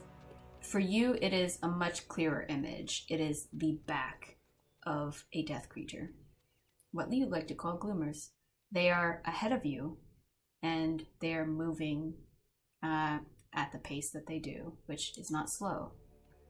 It's not super fast, but No. it's on pace with what you guys are doing. Okay. I cast I Hunter's will- Mark. Yeah. Yeah, I'll let the others. I'll let the others behind know that there are death creatures ahead. And Uh, Tarvik, as you spot that one that Cassandra pointed out, you actually scan the horizon to take a look, and because of your dark vision, you're able to see there are more than just the one that Cassandra pointed out that's directly in front of you. There is one slightly off to the left, there's another one ahead, and there's slightly one angle to the right, as I will now Okay. change the map so that you guys can start seeing. What are you showing though? Give me a second. I'm going to change their layer. You see this, Tarvik. As Cassandra, you go ahead and cast Hunter's Mark on the only one that you can see. And I would like everyone to roll initiative for me, please. As we dive back in. Luckily, as you guys push forward, you meet up with others that were already ahead of you. Knew it was a good idea. Can't wait to tell Tarvik I told him so. He's right next to you. Yeah. Say that out loud. And Tarvik's like, I'm right here. I told you I told so. I told the others. Yes, congratulations. Maybe you should be the person out in front this time. As I will. As Tarvik points out, the rest of the Gloomers. Rieta. Oh boy. How far away are these guys? They are really far away. Okay. I will just start by rushing forward. 30 feet. And then I think that gets me... Oh, you are... Yeah, it's gotta be this one. I'm gonna hit this one with a Dissonant Whisper. Nice. What save is that for me? It's a Wisdom. Thank you. As a 19. Pretty Okay, strong. that passes, so he takes half of 3. Half of 6. Alright. Okay. As Is it? As Rieta casts, how does she cast? What's her little flourish?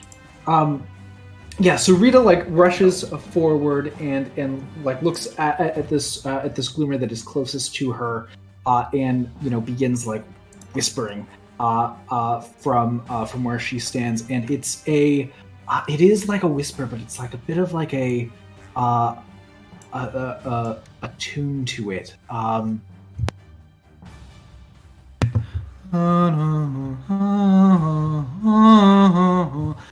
And it just is sort of this discordant little melody that comes out and reverberates inside of the mind of this creature. Amazing. Love the minor key. Always makes it creepy. Tarvik, you see Rieta push forward and start to murmur this very dissonant type of cry, this whisper. What do you do? What do? I am... Well, wait. I was gonna be like, oh, hey, we should go in stealthily. Stealth is no longer an option. So, Tarvik is going to... Tarvik stealth? Yeah, I know.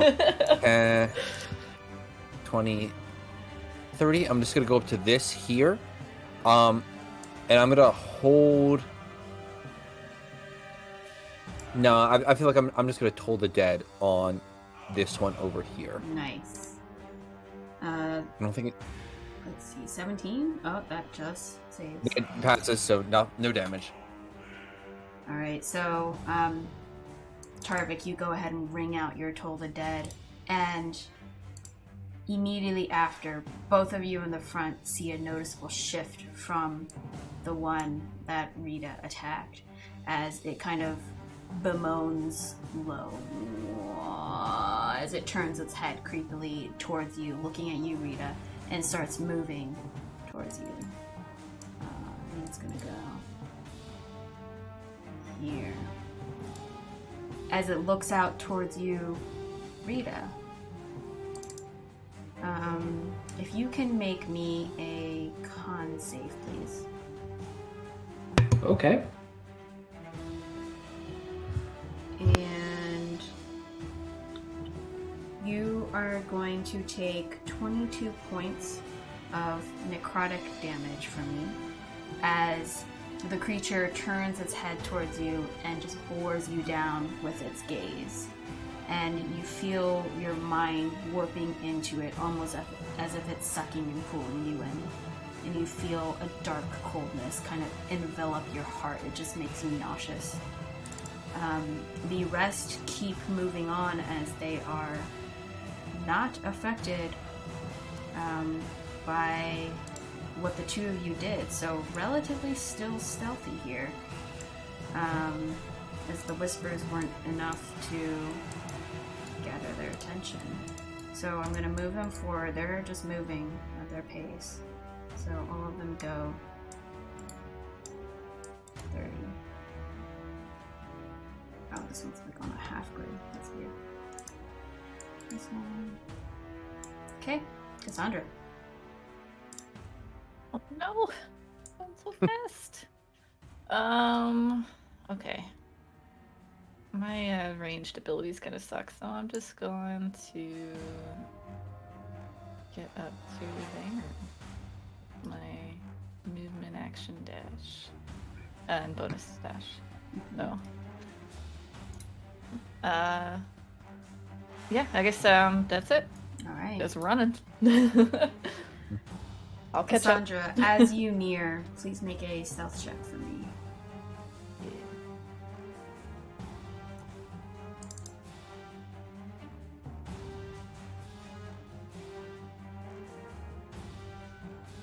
Cool. Silent as the night. Oh, I also get advantage, just curious. Because of the boots. Nice. Rolen, you see Cassandra stealthily move forward. What do you do? I cast haste. And I'm going to target Cromwell again. Your speed is doubled, and you don't have to take any extra actions or anything for that. And I am concentrating on that. I don't think it's enough for him to get close enough to anybody, but that's fine. And I'm going to move. Oh, I'm gonna move to here. That's my turn. All right. Cromwell, you feel the magic surge through you, a familiar feeling. You know you can do anything. You have the confidence. What do you do? I'm gonna run up towards Rieta for 50. Right. And I did put like a little, I don't know, lightning tornado thing symbol to denote the haste. Awesome. And then I'm just gonna hold my action for a melee attack if something comes in range. Great. All right, keep that in mind because I might forget. Rieta, you see and feel Cromwell's presence. What do you do? Okay. Well, with Cromwell here, and I see him battering up, I am going to. Oh man, I can just run right up to here, and that's perfect. I run right up to here behind this Gloomar, just run around him, and I'm going to try to tag him with another Dissonant Whisper. Nice. Okay, that's another save. So another, yep. And that is a fail. Okay, so he'll need to move his speed. Why am I not finding the button? There it is. There we go. Okay, a little better damage this time. And he has to move his speed away from me. Okie dokie. You hear him, go ahead. I just wanted to make sure Cromwell knew he could have dashed and had double movement. He could have moved 100 feet if he wanted to on his turn. Because the haste doubles your speed, and you can still move and dash like normal. Yeah, no, It's I okay wanted if to you stay wanted by stop. Rieta. Okay, never mind. I didn't Never know what she was going to do to stay there. Do mind. we ever? That's true. All right, so you see the Bodak just shake its head in pain as it has a louder moan as it moves away from Rieta. It's just gonna go. Rising dragon. Great. It's gonna move away, running this way. Ah, darn it. I was trying to send it to Cromwell. Yeah, Oh, well. no, the roll Fair went enough. the roll went south. And that ends your turn? Yep, that's all I'll do. Okay. Terrific. Okay. I think I'm just gonna do a prep turn. 10, 20, 30. I can get to here. And then I'm going to cast...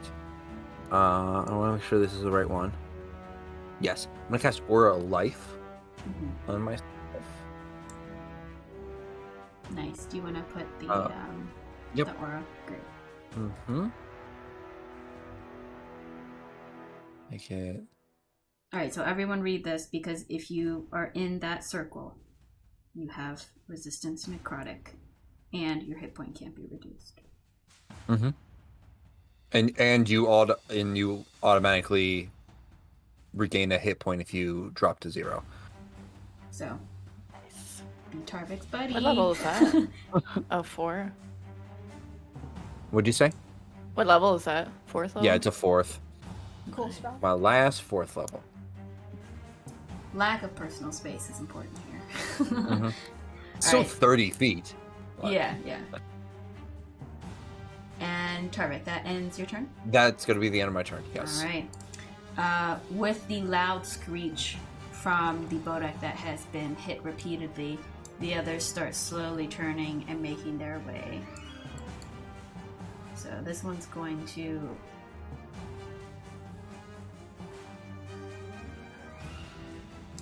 come here. This one's going to come here. And this one's going to dash all the way here. This one can't do its turn. Cassandra, as this one gazes towards you, as you are looking at it, can you please make me a con save?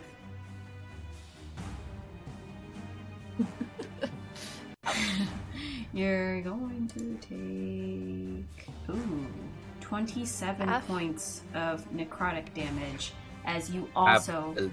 half, yes. Have the 13. Lovely. As you feel the sucking force of this withering gaze.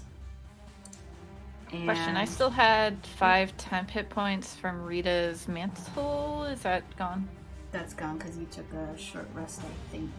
Right? Yeah.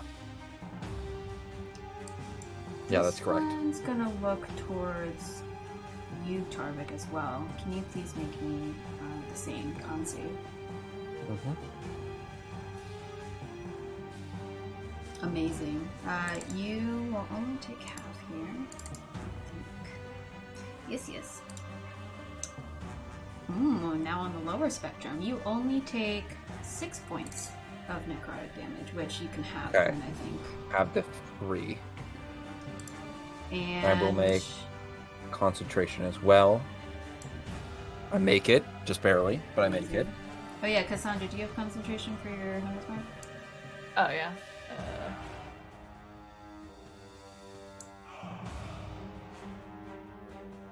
Wait, Yeah, is it supposed to be half the... Yeah, it's Okay. half, It so is- you make it, I think. Or 10. Or 10, Or 10. whichever is Yeah. higher. So yeah, you're still good. You're fine. Okay. And then this last one here at the bottom. Let's see, it doesn't really know who attacked it, so it's just gonna go to the closest person here. It's gonna go up towards Cromwell. And it's going to just try and physically attack you. Because it's very frustrating. That is a 20 hit? Does that hit? Nope, 21 is my AC right now because I'm hasted. Dope. So you take no damage as this creature just kind of swipes at you and looks at you with a sad, pitless eyes. And then I'm going to take my action yes, that I was yes. holding because it came in, and then take 2 strikes at it. Absolutely.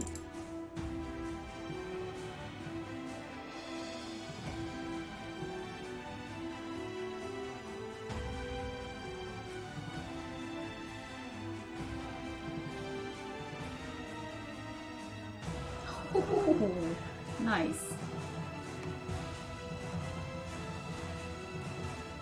All right, and you have extra rolls, right? Yeah.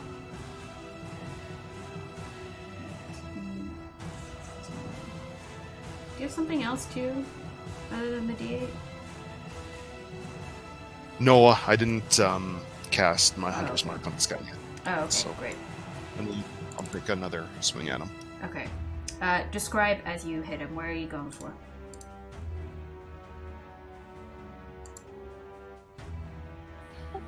I'm just as hard as I can, right in the stomach. I'm trying to take it, cutting it half. Nice. You see, like, again, you're very familiar with this. You see just Ichor pool out. And that's going to be their turns. Cassandra, back to you. Okay. I'm gonna... Which one is the one I Hunter's marked? I feel like it This was... one. The one Oh, okay. super in So I'm front gonna- of you. Alright, I'm gonna run up to that one. And try and stab. Steady, So I'm gonna try and get his little eye sockets. Yes. Ooh.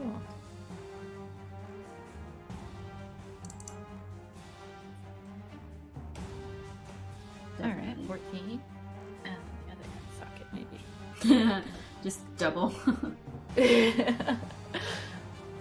Alright. Nice. Not bad. Alright, 22. And then- points. I'll take an attack of opportunity to move back towards Tarvik. Okay. Staying in that zone. Yeah. It's gonna reach out 18. Yes. Okay. You take 5 necrotic, which is halved to 2 plus 1 bludgeoning. As you move away, and the tip of its fingers, like its claws, just kind of graze you. If nothing else for your turn, you go to Rolen. Okay. I am going to magic missile at 2nd level, if I can find it. And we're gonna put all 4 bolts to the one next to Cromwell. Nice. I am going to move right there. You And- hear dull thuds as each missile makes impact. And that is my turn. All right. Cromwell, you see all of a sudden this blinding magic light just pummel into this creature as you see Rolen takes a few steps back, being surrounded by this aura of light that seems to be centered around Tarvik. What do you do? I'm going to disengage and then run back to it as well.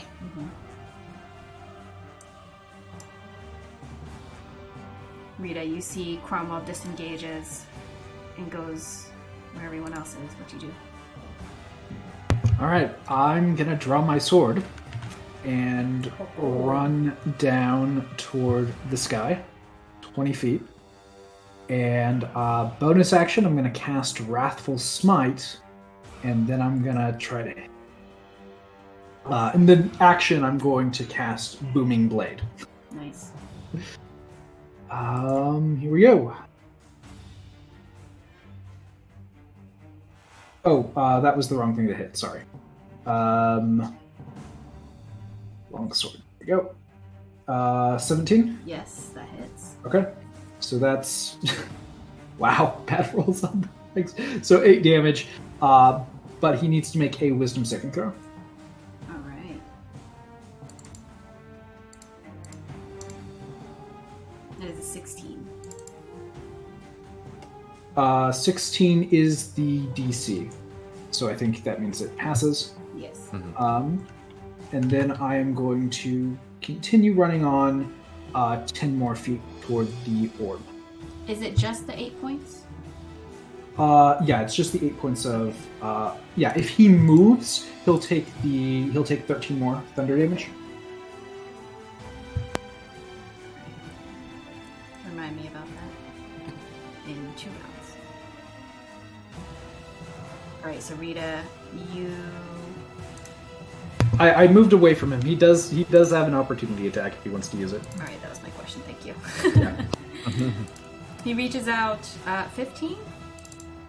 Miss. All right, so he barely is able to lift his arm fast enough as he moves back. Tarvik, you feel your comrades coalescing towards you as you look upon all these death rangers. What do you do? Alright, I'm gonna move. Let's see. 10, 20, right to there. And I think. Actually, I'm not even gonna move up to there. I'm gonna stay. I'll actually move. See. It's here. I'll move 10, 20 over to here. And I am going to. Yeah, I might as well. We'll do this last one. I'm gonna cast Shatter, centered here. So get both of them, and I will again expend another Channel Divinity to maximize damage on this. Nice. So I'll I believe it's con, but Yeah. Instead of that damage, it's just going to do the max, which is 24. Okay. And half if they save? Half if they save. Okay, so this one fails, so that's gonna be just full 15. No. Because I Channel Divinity, it's gonna be 24. Oh, that's your max. Yeah. Sorry, thank you. Yeah. 24. Nope. Okay. Alright, so we'll do some math on that one because that's full. And then half of 24 because this So one 12. is going to succeed. Okay. So it's half on that one. You see So the impact as everyone kind of sees them and they just kind of like move their head back as if they were impacted by something as they look towards you to start their turn. Anything else for your turn though? Before I'll spend my last 10 feet of movement and I'll move back to here, keeping everybody inside but moving myself a little farther away. Perfect. As these creatures look towards, they are going to start moving in. There's this one. There we go. This one will come in here to Cromwell. This one will come here. And this one will just come in here. And this one will come in here. So all of them use their movement. This one takes its thunder. Oh yes, thank you. That was 13, right? Mm-hmm. Yeah, just 13. Amazing. You see this one does not look good, Rita, the one next to you. It's like barely keeping up with you. As it comes in, we're going to start top left here with Cassandra. It's going to try and attack you. And it's going to just try a 19. Does that hit?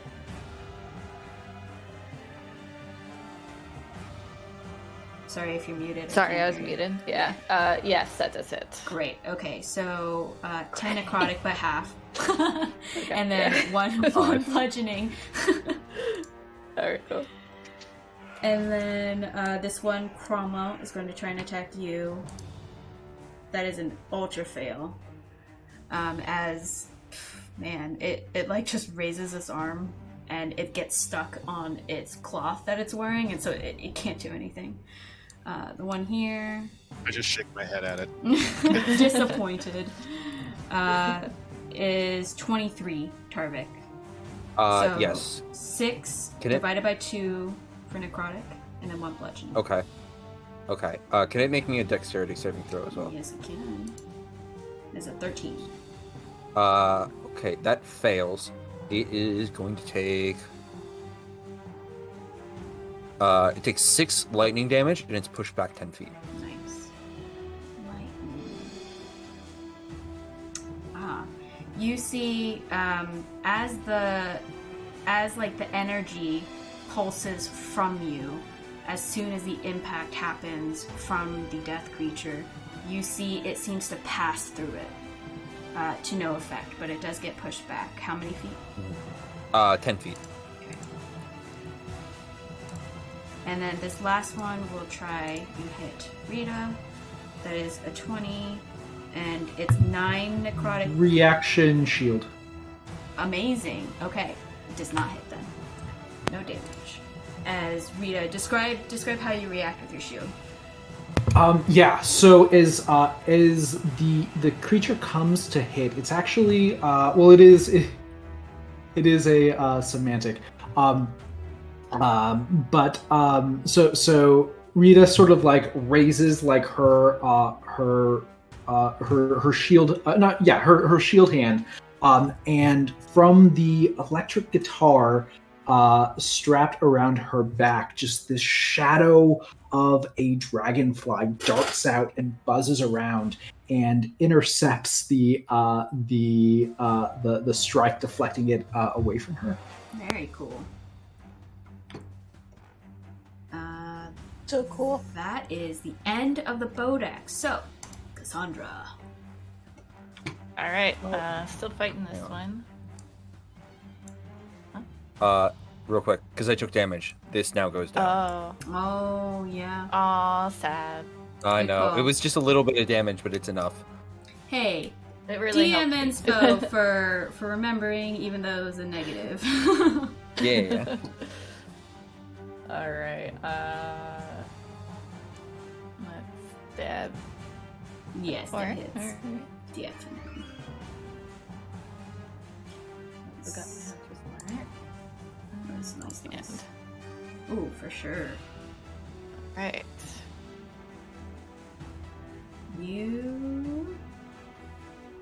Oh my god, you see it's on its last legs. It is barely holding itself together as it's looking towards you, very ragged. You see there's just black, sludgy ichor everywhere on this thing. It's like slipping on its own ichor almost as it's pouring out. Anything else for your move?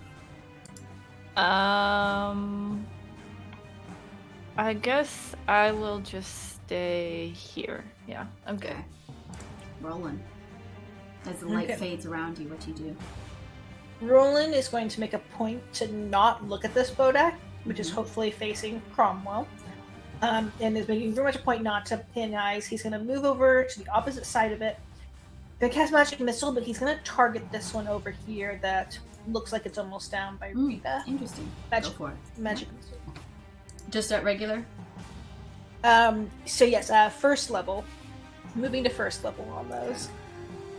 Okay. 3 bolts. 2 1s in there. 8 force damage. You see the impact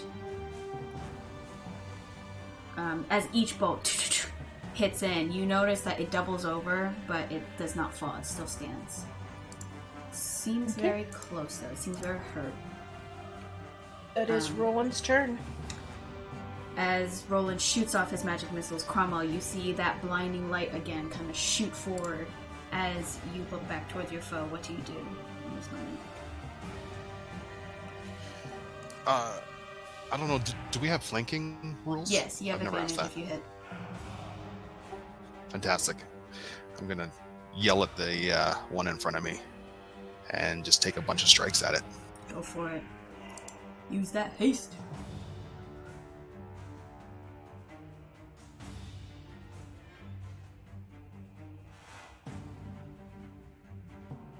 Dope. Yep. That hits.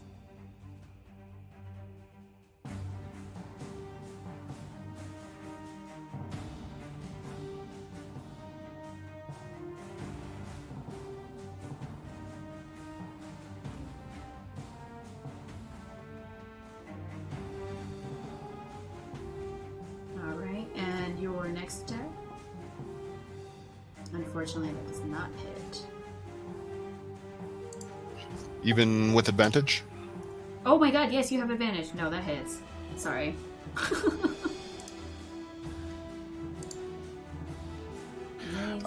And then I forgot to do this. I will now quickly cast Hunter's Mark on it. Nice. Do 2 more attacks.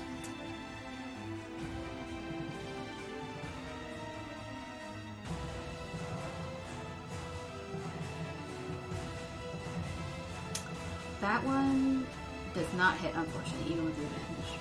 Just roll. You see, as you slice through with the one that you missed, it like grazes the material that I was wearing, but it was just shy. Another nat 20? Holy shit. Alright. He came to play.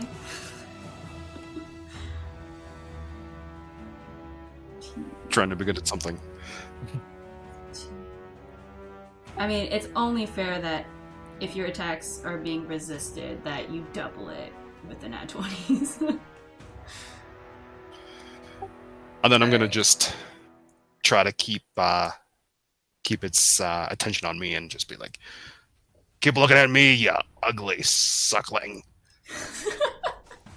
Absolutely. It's trained on you as it takes its blows. Describe to me how Cromwell kind of cuts through with each cut that he hit.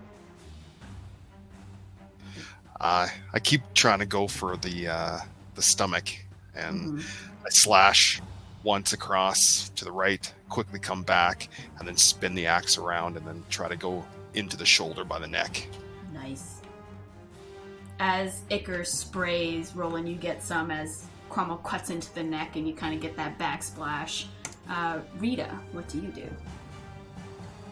Okay, well, action. I'm gonna try to get this guy. I'm gonna just do a booming blade casting. So long sword attack. Yes, that 22? hits. Okay, so 4 thunder should not have that psychic damage. So whatever that was, that D6. Okay, so 1 thunder and 8 slashing. Okay. Yeah. Then I am going to use my bonus action to expend my last Bardic Inspiration for another Mantle of Inspiration and target the 4 of you. So you all gain 5 temporary hit points, and you can use your reaction to move up to your speed with that provoking opportunity. Thanks. Ooh, that's a hard choice. Yeah. Oh, I'm staying. I'm gonna stay to give advantage, even though I'm feeling very squishy. You know what? I shouldn't. You. Yeah, I'm I gonna was stay. there, so 10, 20. I'll stay here for now. Okay. And then I am going to move and provoke an opportunity attack. I think I'm going to go up and sort of get in this one's face a little bit. That is a 22. As it swings at you. Shield. Great. You go again, deflect that little dragonfly. And that's my turn. Fantastic. Tarvik, you felt that freedom of movement as you take advantage of it. Knowing Rita's casting kind of gives you that space. And you go ahead and see Rita kind of pull back. What do you do? Okay, I am going to... Thinking about it, I'm on the one that Rita just left. I'm going to cast Toll the Dead. Mm-hmm. This one, right? 2. Yes. Okay. And I believe it's taken damage so far, so it will Yes, it take the has. 9 if it fails. But that is a success. So Okay. half? So it does... No, cantrip. Yeah. Okay. Yep. So then, somewhat attracting attention to that one now, I think I will move back 10, 20, 30 to there. Okay. Okay. This creature, having just been attacked by Rita, though not knowing that Tarvik also tried will just come back towards Rieta. And It takes 14 thunder when he moves. amazing. What's your flair to this? So Rieta is just like walking away and doesn't even turn around when there's this. It begins to move. It's covered in this sheen of this magic, and as soon as it moves, the sheen cracks and shatters, and there's this booming thunderous noise. And Rieta doesn't even look at him. Dope. It's like the movies with the explosion in the background. Yep. Nice. And then this one will come in towards you, and will try and fail to hit you as it kind of reaches his arm, but is too short. Just scrapes the edge of your armor with his nails. You do hear a very terrible scratching sound, though, as the nails hit your armor. This one will go ahead and try and hit. That's an ultra fail. You see this Bodak, which is so apt how I described it earlier. So Cassandra, all this ichor is like dripping from this death creature as you notice it tries to take a step forward to get some momentum as it tries to reach forward with a fist, but it actually slips on its own ichor and falls prone to the ground and just kind of gets back up. And then this one is still trained on Cromwell, has been goaded. But as he tries, Cromwell, to get forward and try and grab you with his fist, you notice that because you've been cutting so deep, his body is really unstable. So when he tries to move forward, he actually kind of leans toward the side where you've been hacking away at him, and he can't get a good grasp. That is going to be their turn, Cassandra. What a good description. Thanks. Okay. I'm gonna take a stab at this guy. I'm gonna try and get him right in the middle of the chest. Hit. Okay. Sometimes I feel like I'm playing Battleship with you guys. Yes. All right, for 10. Is he still alive what is or your undead? flair? No, Okay. what is your flair? I want to do like the Black Widow move where you like jump up with your legs around his neck and like pull him down to the ground and So then stab cool. him in the head. Heck yes. And then You even get a little and- bit of cool spin momentum because he's so covered in ichor. Like it's really fluid. it's great. And then I'll move my Hunter's Mark to I guess the one Cromwell. Well, there's already a Hunter's Mark on that one. I'll go to the one that Rita's at, and then I'll walk over. You guys are all fighting. Cassandra's just on a slip and slide. Yeah. I'm probably just covered in this stuff. Oh yeah. My white hair is now black. Yep. Natural hair dye. Rolen. Roland is going to cast a magic missile at first level at the one in front of him. And let's see, where's it at? Still a little bit more. Is this because it's a range? But no, it it's not a hits. ranged spell No, it attack. hits. It is not. It is So automatically attacks. let's see. Nice. You see the bright impacts just kind of illuminate this area because it is dark. And you see as each impact befalls it, you see like a gaping hole kind of start to form towards the middle as you attack in the same area as Cromwell. Very well might split this guy. It doesn't look great. Anything else for your turn? No, just for flair, he's gonna like wipe the ichor from his face. Really wishing he had a moment to cast Prestidigitation. Is not. So Yeah. that is his turn. Nice. Cromwell. I will see that hole forming, and I'll try to chop at that. Nice.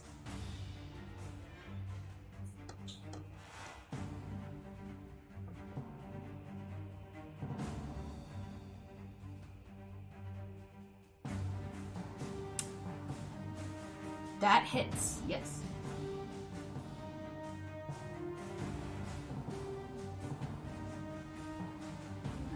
Nice. Yes, because you Hunter's Mark. Let's see. Yep, that hits. Does he have advantage?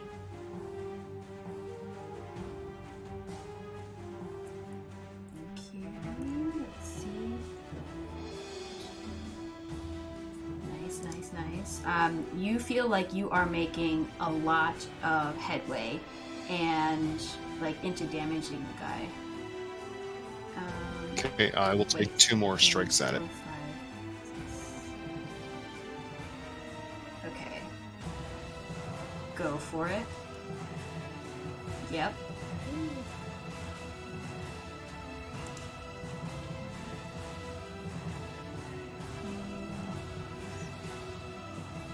Amazing. Alright. Get one more? Yep. Absolutely. What is your flair to this?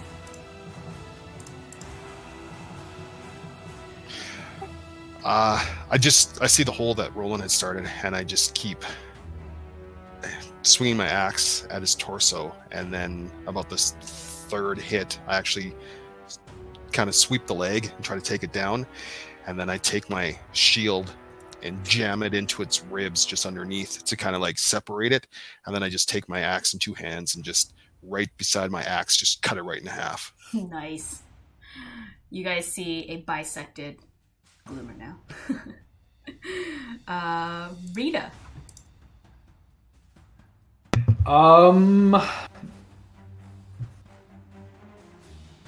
I think Dissonant Whispers. Alright. Yeah, so it's a wisdom save. That is a I'm gonna do fail. this at 2nd level. Oh, nice. So he's gonna move his speed. I think Cassandra's gonna get an opportunity attack. Did that not work? There we go. And there we go. Okay, 11. Nice. 11. Okay. We fail the save. Yes. Do you want an opportunity attack, Cassandra? Yeah. It says full movement, Rieta? Yeah, moves up to his speed. Great. Or, yeah, he has to move as far as his speed will allow. Speed will allow. Okay. Well, he can't go that direction, so he's gonna go the closest direction, which is this way. And yep, thank you for the damage. You see, he's leaving a trail of like the black sludge as he just shrinks away. Anything else, Rieta? Yeah, I'm gonna move down like this way. Or maybe I don't want to be that close to him. I want to. Sure thing. Tarvik, you see the last remaining Gloomer just kind of fade away after getting sliced, and you can see his arm is kind of holding the gash as it's just pouring liquid and leaving a trail. What do you do? Okay. As it's running away, I'm just going to take a couple steps forward, and I will once again toll the dead at it. Mm-hmm. That is a fail. Okay, so it's going to take 14 necrotic damage. Dope. You see now with his other free hand, the one that's not holding his stomach, he's like holding his head almost like he has a migraine headache. Anything else, Tarvik? Nope, that's going to be the end of my turn. Amazing. This creature, in pain, still just kind of looks forward. Alright, both of those things were non... Alright, hold on. Let me flip something. Alright, it goes towards Rieta. And Rieta is going to try... Yep. It is going to deal you 9 necrotic plus 1 bludgeoning. Shield? It's a 20, yeah. So it'll go ahead and deflect. So as you go ahead and put this up again, that beautiful dragonfly erupts, and you see the fist just kind of bounces away as you deflect here. Cassandra, you see that last Bodak come in towards Rieta, and she puts up her shield. What do you do? I'll run up and try and stab it in the, I don't know, what's that side organ that everyone always goes for, the kidney? That one, the spleen. You want to go for the kidney so it can't drink anymore. Oh wait, that's the liver. That's the liver. Oh, is that what it is? Yeah. Kidneys help too. All the internal organs are pretty important. But for the appendix, we don't need that. That's true, yeah. The vestigial. Alright, let's get that damage. Nice. Okay, you notice that with this strike, it is barely hanging on. You're putting some real marks on it as it starts to kind of falter on its legs. Alright. Good. It was the spleen. It needed it. Rolen, you see Cassandra coalesce upon him, take deep strikes. What do you do? Magic missile. Nice. 11 damage. And what is your flair as you shoot out your magic missiles?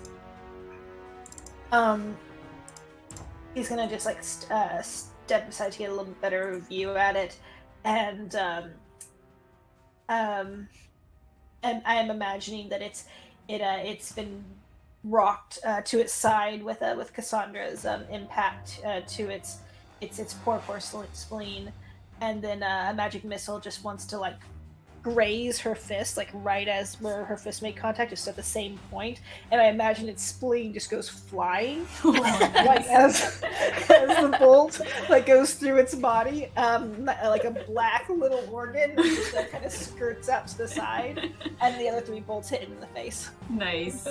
It drops to the ground emphatically.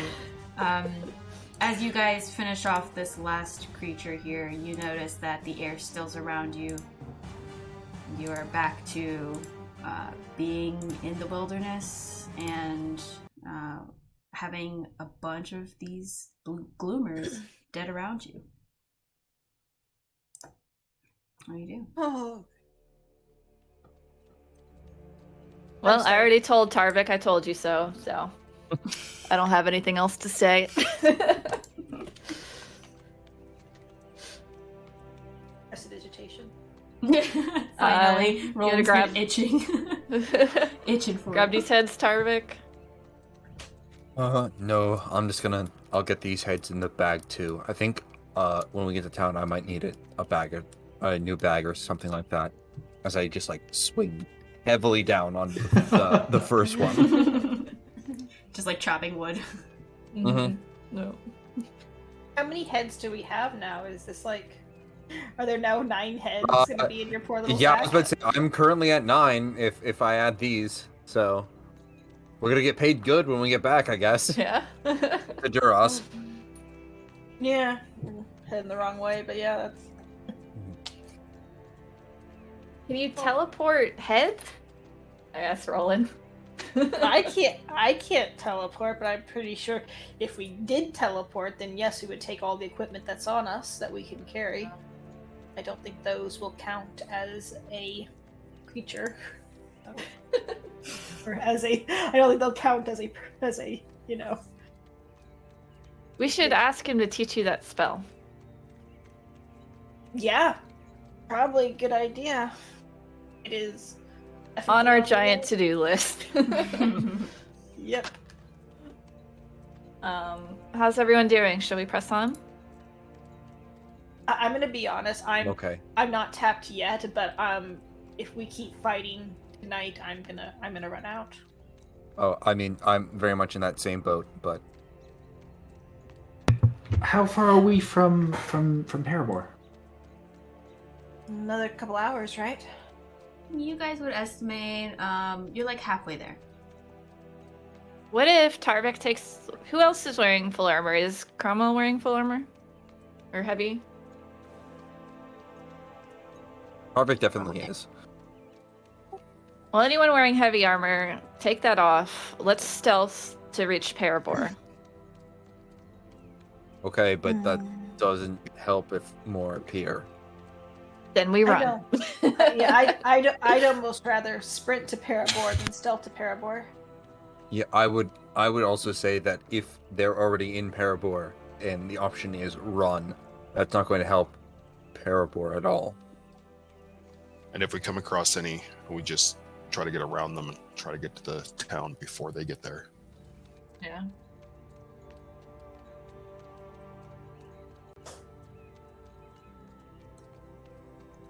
Let's I vote stealth, but I could give you these boots. Hmm. Good. I don't mind Do just you double want them? timing it.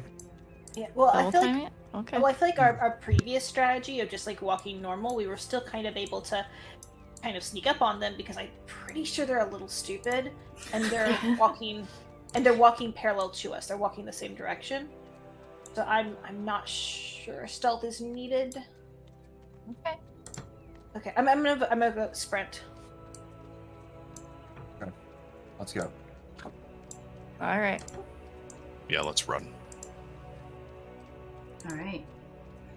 The group decides to run. You guys start sprinting, and it's a bit exhausting, especially because y'all have had some cuts and bruises. But you eventually make your way to Parabor with no issue, and you are outside of the town, and you see that there's lights on.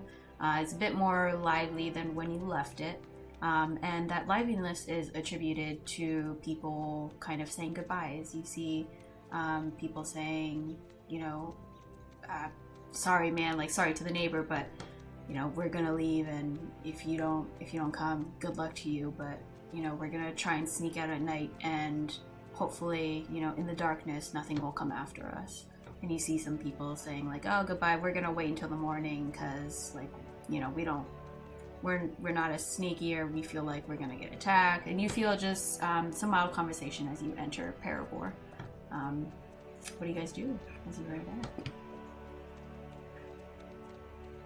We can bring up Well, doesn't seem to be in danger. Shall we go to the house?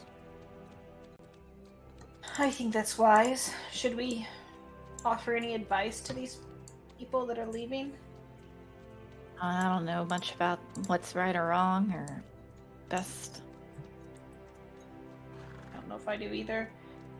Do we have reason to? I know, like the very first one we came in, we met at Gloomer that we saw was at Anderlark, and it was specifically attacking at night.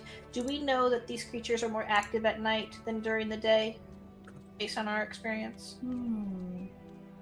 Go ahead and make an intelligence ever check. fought- Have we ever before today fought one during the day? Didn't really seem to affect anything.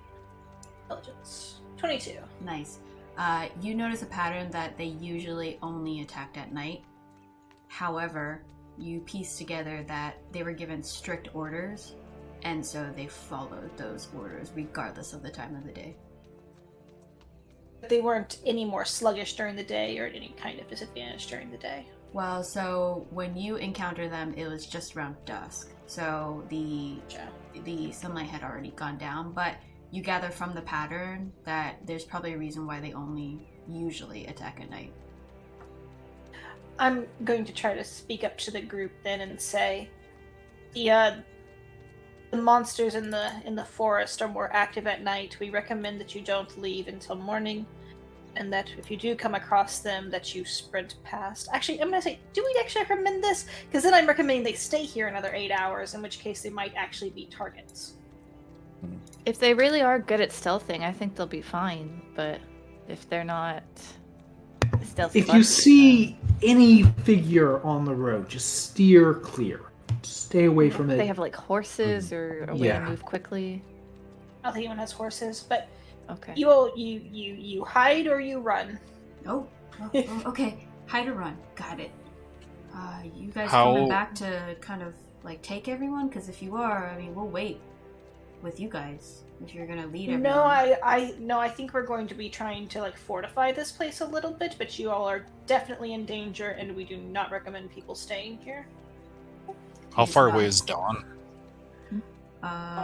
You're about like 10 at night right now.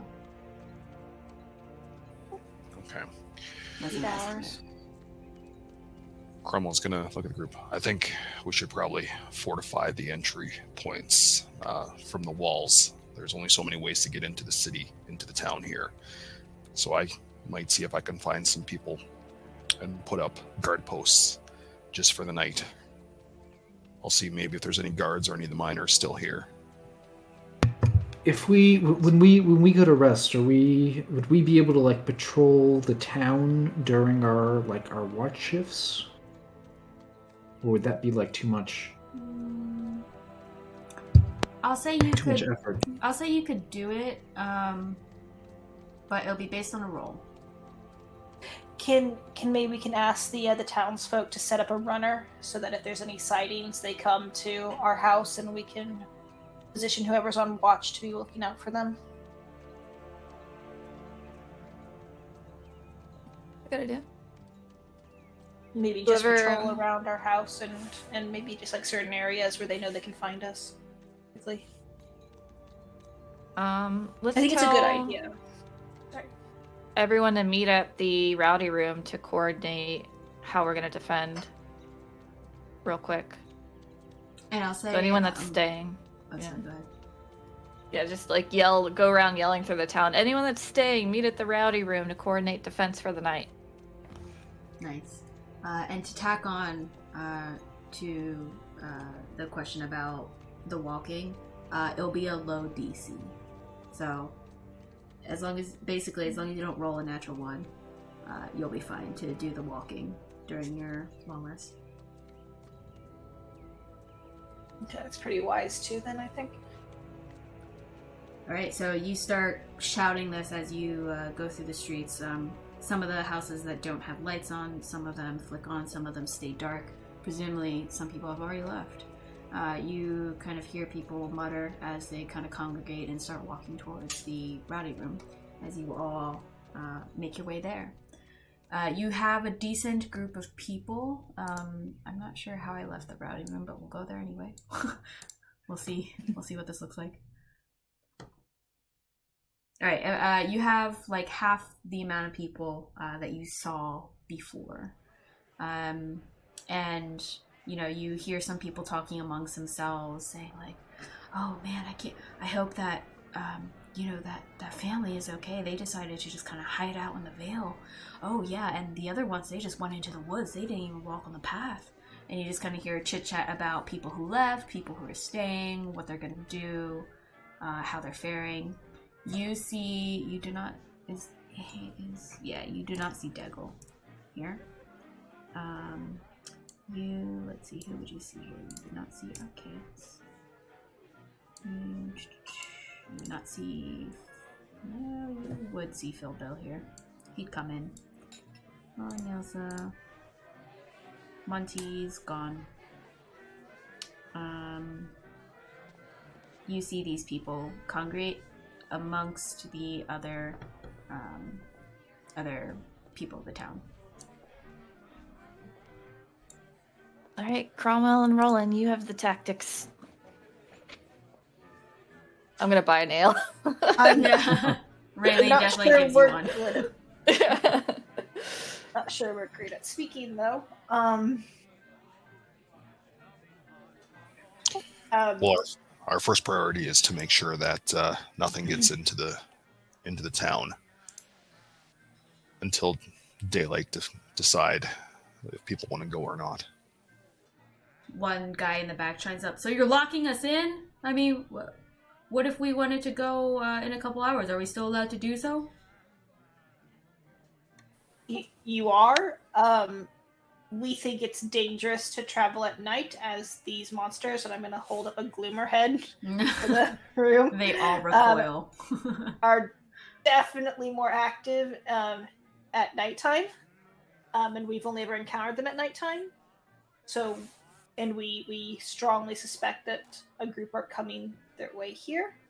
We don't know if they'll be here today or tomorrow, but tonight or tomorrow, but we definitely think they are coming. You hear a lot of murmurs in the room and a little bit of tension, and someone speaks out. So you're saying that now, in addition to those mean magic people, there's going to be those gross creatures coming here? Listen, we fought them and we've held them off, and we can do that until the morning. You hear one guy a little bit brusque says, and he slams the table, and we can do it too! Nope, that's not the lesson to be taken from here. You hear some people are like, yeah, we could do it. Others are just like looking at him like, no. Like, We should guard the walls and the gates. Okay. Yeah. Yeah, you got it. You all should definitely guard the walls and gates here. Yes, that is a good thing.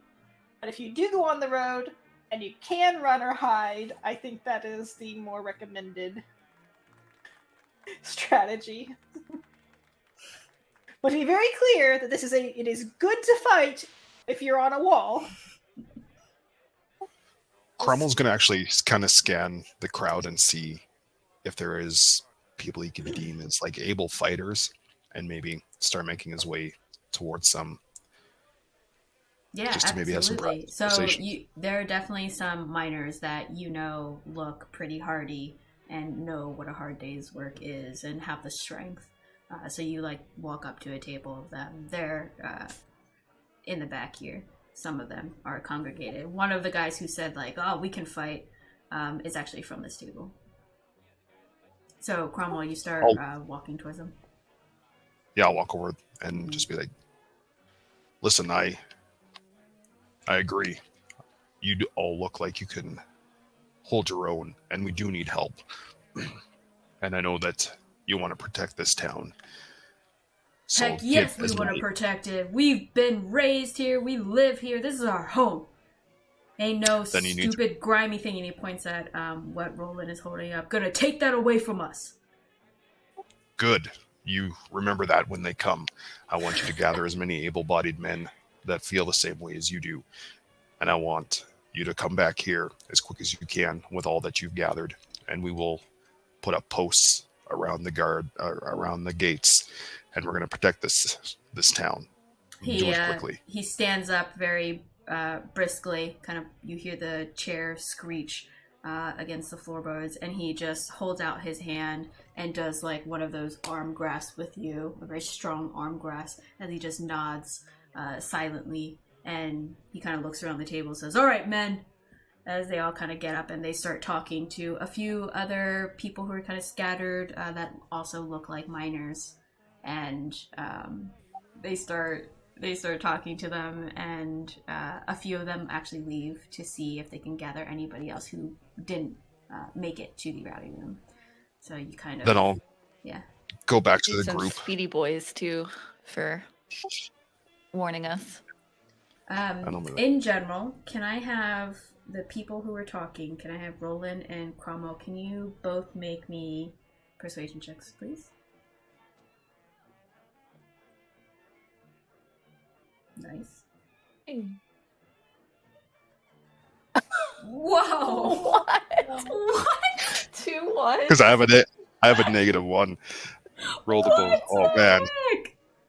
Wait, but that's so insane because earlier you had 2 nat 20s and now you have 2 nat. You were like the extreme rolls today. You really are. That's 2 400 chances, and then those 3 hit dice was a 1 in 1,000 chance. Oh my god! It's That's really defying statistics. That is insane. Wow. Oh man. Can swing a sword, but can't talk to anybody. Well, the guys you talked to were on board regardless of what you were saying or not. They were fired up. But you see everyone that's around. You see whenever Rolen was speaking, they were like, "Oh, yeah."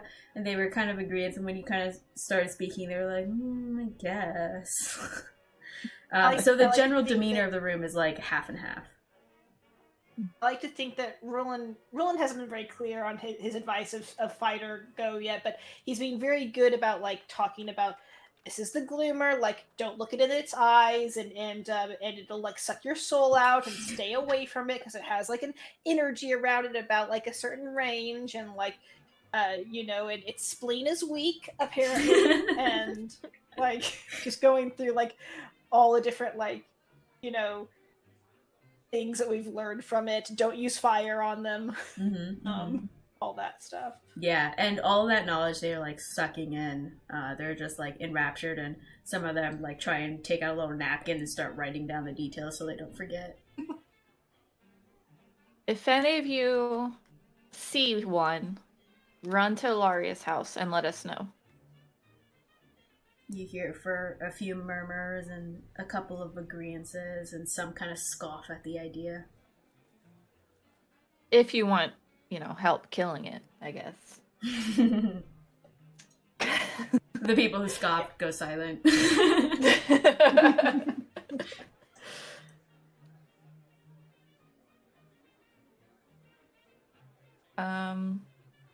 Galana, did you get my message?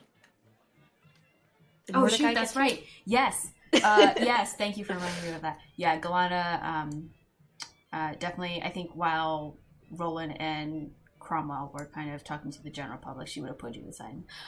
Yes, I got the message, and we've been trying to prepare materials as best we can to try and aid. We have some pitchforks from the farmers.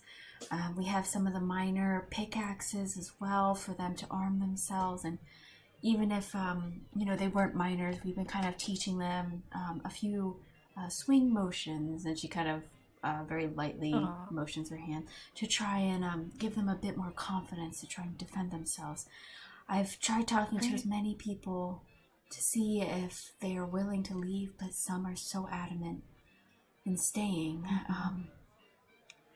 I myself Rieta, can you come over here? chosen to stay as well to help these people. It has this magic that she can read people's minds. And she read the mind of this undead creature we encountered, and I think she could tell you more about what their plans are. Oh, is it me that you called over? Didn't quite Yes, hear. Rita. Okay. Rita. Yeah, I'll walk over. Rita, so they've been preparing the people with pitchforks and stuff. Can you tell them what the plans you heard were? Yeah. So what I understood from the mind that I touched was that they had been ordered to come to Parabor, kill everything that they came across, and to kill everything in the village. And that the group that we encountered was just one squad of them. There were a lot more coming, and then we encountered a second group on our way up. That's quite concerning. They're meant to be doing all of that kind of to prepare, and then they're just going to wait for, I think, another necromancer to show up in the town. Another one. She seems exasperated. So we could. I have two ideas. We could blockade every door, and just stay up all night and protect the doors, or we could do a pretend ghost town and just have everyone hidden somewhere. Is there anywhere they could hide? Any, the church maybe, or something, I'm sure where we there could are just a few hole basements, but these creatures... They're not very smart, unless the wizards come. I was just gonna say that the detection of people, are they able to do something like that? We're not sure. Okay. I don't know. We snuck up behind one and they didn't seem to notice until we attacked them. I see. We haven't really experimented with the skeleton wizards very much, though, and what they can do. We should definitely put the... Oh, go ahead. No, go ahead. We should definitely put the weak, at least, in the temple or somewhere where we can defend, and I could stay the night there, at least, to protect those folks. Galana nods her head a little bit, and you see Ron chime in. So, do these people have any chance? Do we have any chance? You said you fought them all. I mean, you're all pretty strong, it seems. Is there any hope? They're resistant to non-magical means. I mean, if everyone gangs up on one, sure you would take it out, but it could also take out 3 of you. You know, There's it's hope. dangerous. Just It can't go through walls. There's hope. just don't get caught. He got to roll So his eyes maybe- at that. I still smell like fish. Well, that's right.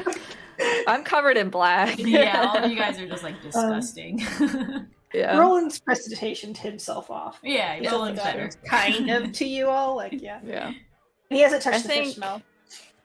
He thinks Any people of like us that can stay up all night, like maybe Cromwell and I could stay up all night and each take a gate. I know the magic users need to sleep. How much time do we have? Ron asks. We encountered 2 packs on the way here. It could be, and we Yes. cleared them out. I mean, frankly, if someone's gonna get some rest, they should go ahead and get started like right now. Yeah, I need 4 hours, but yeah. You need 8, right? Well, I need 8 of resting. I Total need 4 resting, of yes. conscious. I don't know if right now what we're doing just talking counts as resting or not. But probably not. But anyways, Yelsa. I can- Cromwell. Oh, go ahead. Cromwell's Gather going the to take some miners and set up gate shifts, I guess. Right? Yeah, I can do that, and then at least some people can rest for the first little bit. I think we've got a few hours before anything happens. Yelsa chimes in and says, before you guys came here, we were actually dividing some responsibilities based on who felt that they could contribute. There are some women and children here who I'm not sure they would be much strength, but if you have any support roles of, carrying things to people or being on watch, we can have some of them do that while we divided some of the people who are a bit more able-bodied. I think you, Cromwell, spoke to a few of them back in the corner, and I think you said that you've already divided responsibilities. That's wonderful. I think we were just trying to prepare as best as we could here for the people. But if you guys want to take the lead, we'll let everyone know that they should get their instructions from you instead. Is that what should happen here? I'm not the most tactical. I don't know, Rolen or I- Cromwell has military experience too. I'm not one. I mean, we can definitely advise on some things, but it's literally going to be whatever occurs to us in the moment. I think we just definitely need someone to send us a message to wake us up so that we can help. Having someone If that's there's an fast and a good attack. runner would be helpful. A different one at every gate, if possible. Yeah. I see. Yelsa just kind of quietens and grabs Ron's hand, and just kind of, you see her lightly squeeze it, and then Ron just kind of touches her arm in consolation. Though wordless, glad we a did wordless exchange, but you can see he's softened up a bit. Like Yelsa rounds out his harsh corners a bit. Perfect. While you guys are talking over here, Grocknard comes up to you, Tarvik, or did you go with everyone else, or did you? Yes, I would have have gone us with over everyone here? else. Oh, okay, Yep. okay. He kind of goes to you, and he kind of talks to you from the side, and he says, "So I see you. You have a bit of armor. What do you do?" I hit things sometimes. Oh, Sometimes He's I a cleric. do other thing. I guess I'm a cleric. I heal people too. I kind of just do whatever I want. I see. I have my shop, right? I feel like maybe I've seen you before. If you need supplies, I have them. I have some supplies. Okay. He like Did- retroactive. I can't remember. Was this the shop that I went to Yes. to get like all of my things? Yep. So I was there earlier, like Yeah. 2 days ago. Yep. I was like, yes, I believe I was there 2 days ago. I got a laundry list of things, but I couldn't get everything I needed. But Well, that's okay. we're doing a lot of extra stuff, so if you need additional things, I think this is considered wartime efforts. I mean no charge. Oh, okay. I'll take a Grognar, look in the morning. Do you enchant weapons? I do. I know some very small things, but enchantment is not one of them, unfortunately. I have You a don't have few any spell scrolls, but Mm. it seems like, based on some of the components, a few you have gotten, you may have surpassed my level here in this small town. Mm. But spell scrolls are spell scrolls. Mm-hmm. I am checking my list. I need to look, but I'll follow up with these spell scrolls that he offered. Okay. Also, Cromwell, while the bigger group is discussing, Rayline also kind of comes to you off to the side, and she kind of looks you over a bit and says, I know they threatened you with us back there, and I didn't get a chance to say before, things were a bit chaotic. Things are still chaotic, but thanks for protecting everyone. You didn't have to, and you did. So thank you. This is my home, and I will protect you. All of you. This is what needs to be done, and we're going to get through this. She leans in a bit and says, but not every one of us needs that much protecting. This is a town on the edge of nowhere. There's a reason why some people come here. And she just kind of leans back and gives you a look. Go ahead and insight check for me.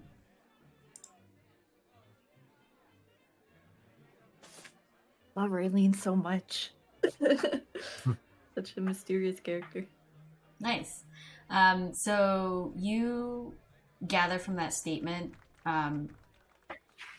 not only is she hinting at herself, where she feels like she can hold her own, but you see her kind of open up her stance to where she's kind of facing like the broader group. There's no indication of who she's mentioning, but you know that slight gesture movement you pick up on that someone else might be able to hold their own. And Can I track a gaze at all? See if she might. She's looking at you. It's just her body posture that opens up that gets you that insight of, oh, she may be hinting at a broader scope. She's keeping it very like, not double entendre, but like she's keeping it very obfuscated. So you can tell she's like trying to give you some insight, but she's also probably not comfortable with an outright indication of like strength and skills or whatever. But she's giving you a little insight. As this conversation happens, I think this is a pretty good spot to stop for tonight, actually. So as you guys are talking about what you want to do, I feel like we can do that offline if you guys want to communicate that in Discord. I'm going to stop recording for a second.